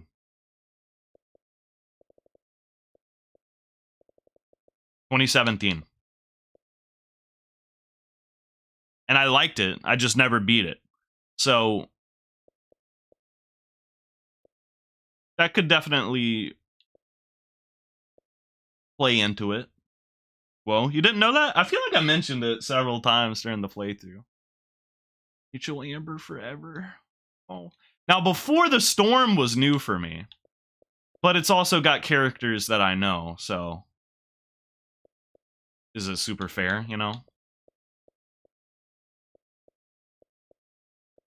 But I don't know, Double Exposure has characters I know, and I think its existence offends me.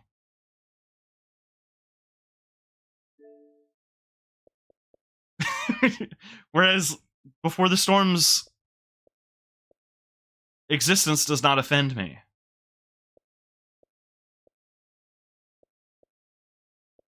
So, I don't know.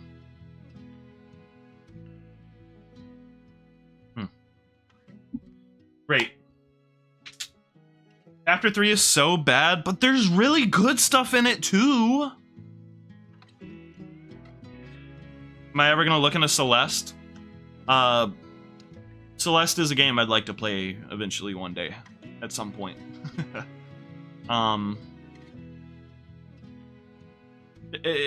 It's a game I'd like to play, yes.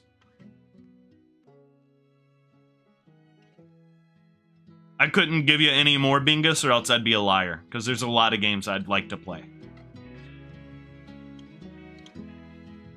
But maybe I'll throw it into the next poll I do, because we got nothing until September, I think, right?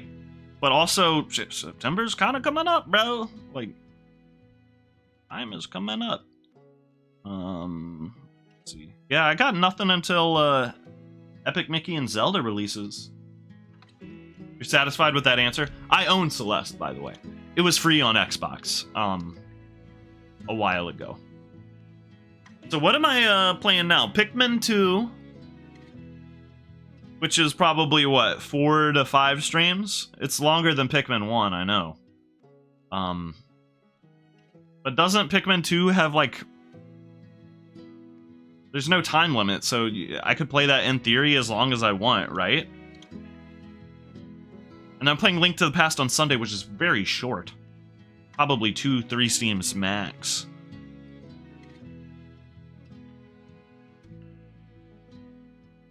So another poll is cooking. Actually, I think Saturdays I might just do, like, shit that I want to do. Get some stuff out of the way. Little Kitty Big City. Little Gator game.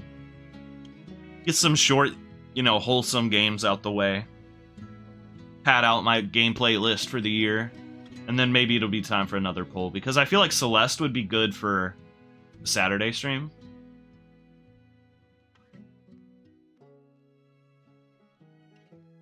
I've also... You know what's really crazy? I wanted to do a Twisted Pixel, like, marathon at the beginning of the year in, like, January. I never did it.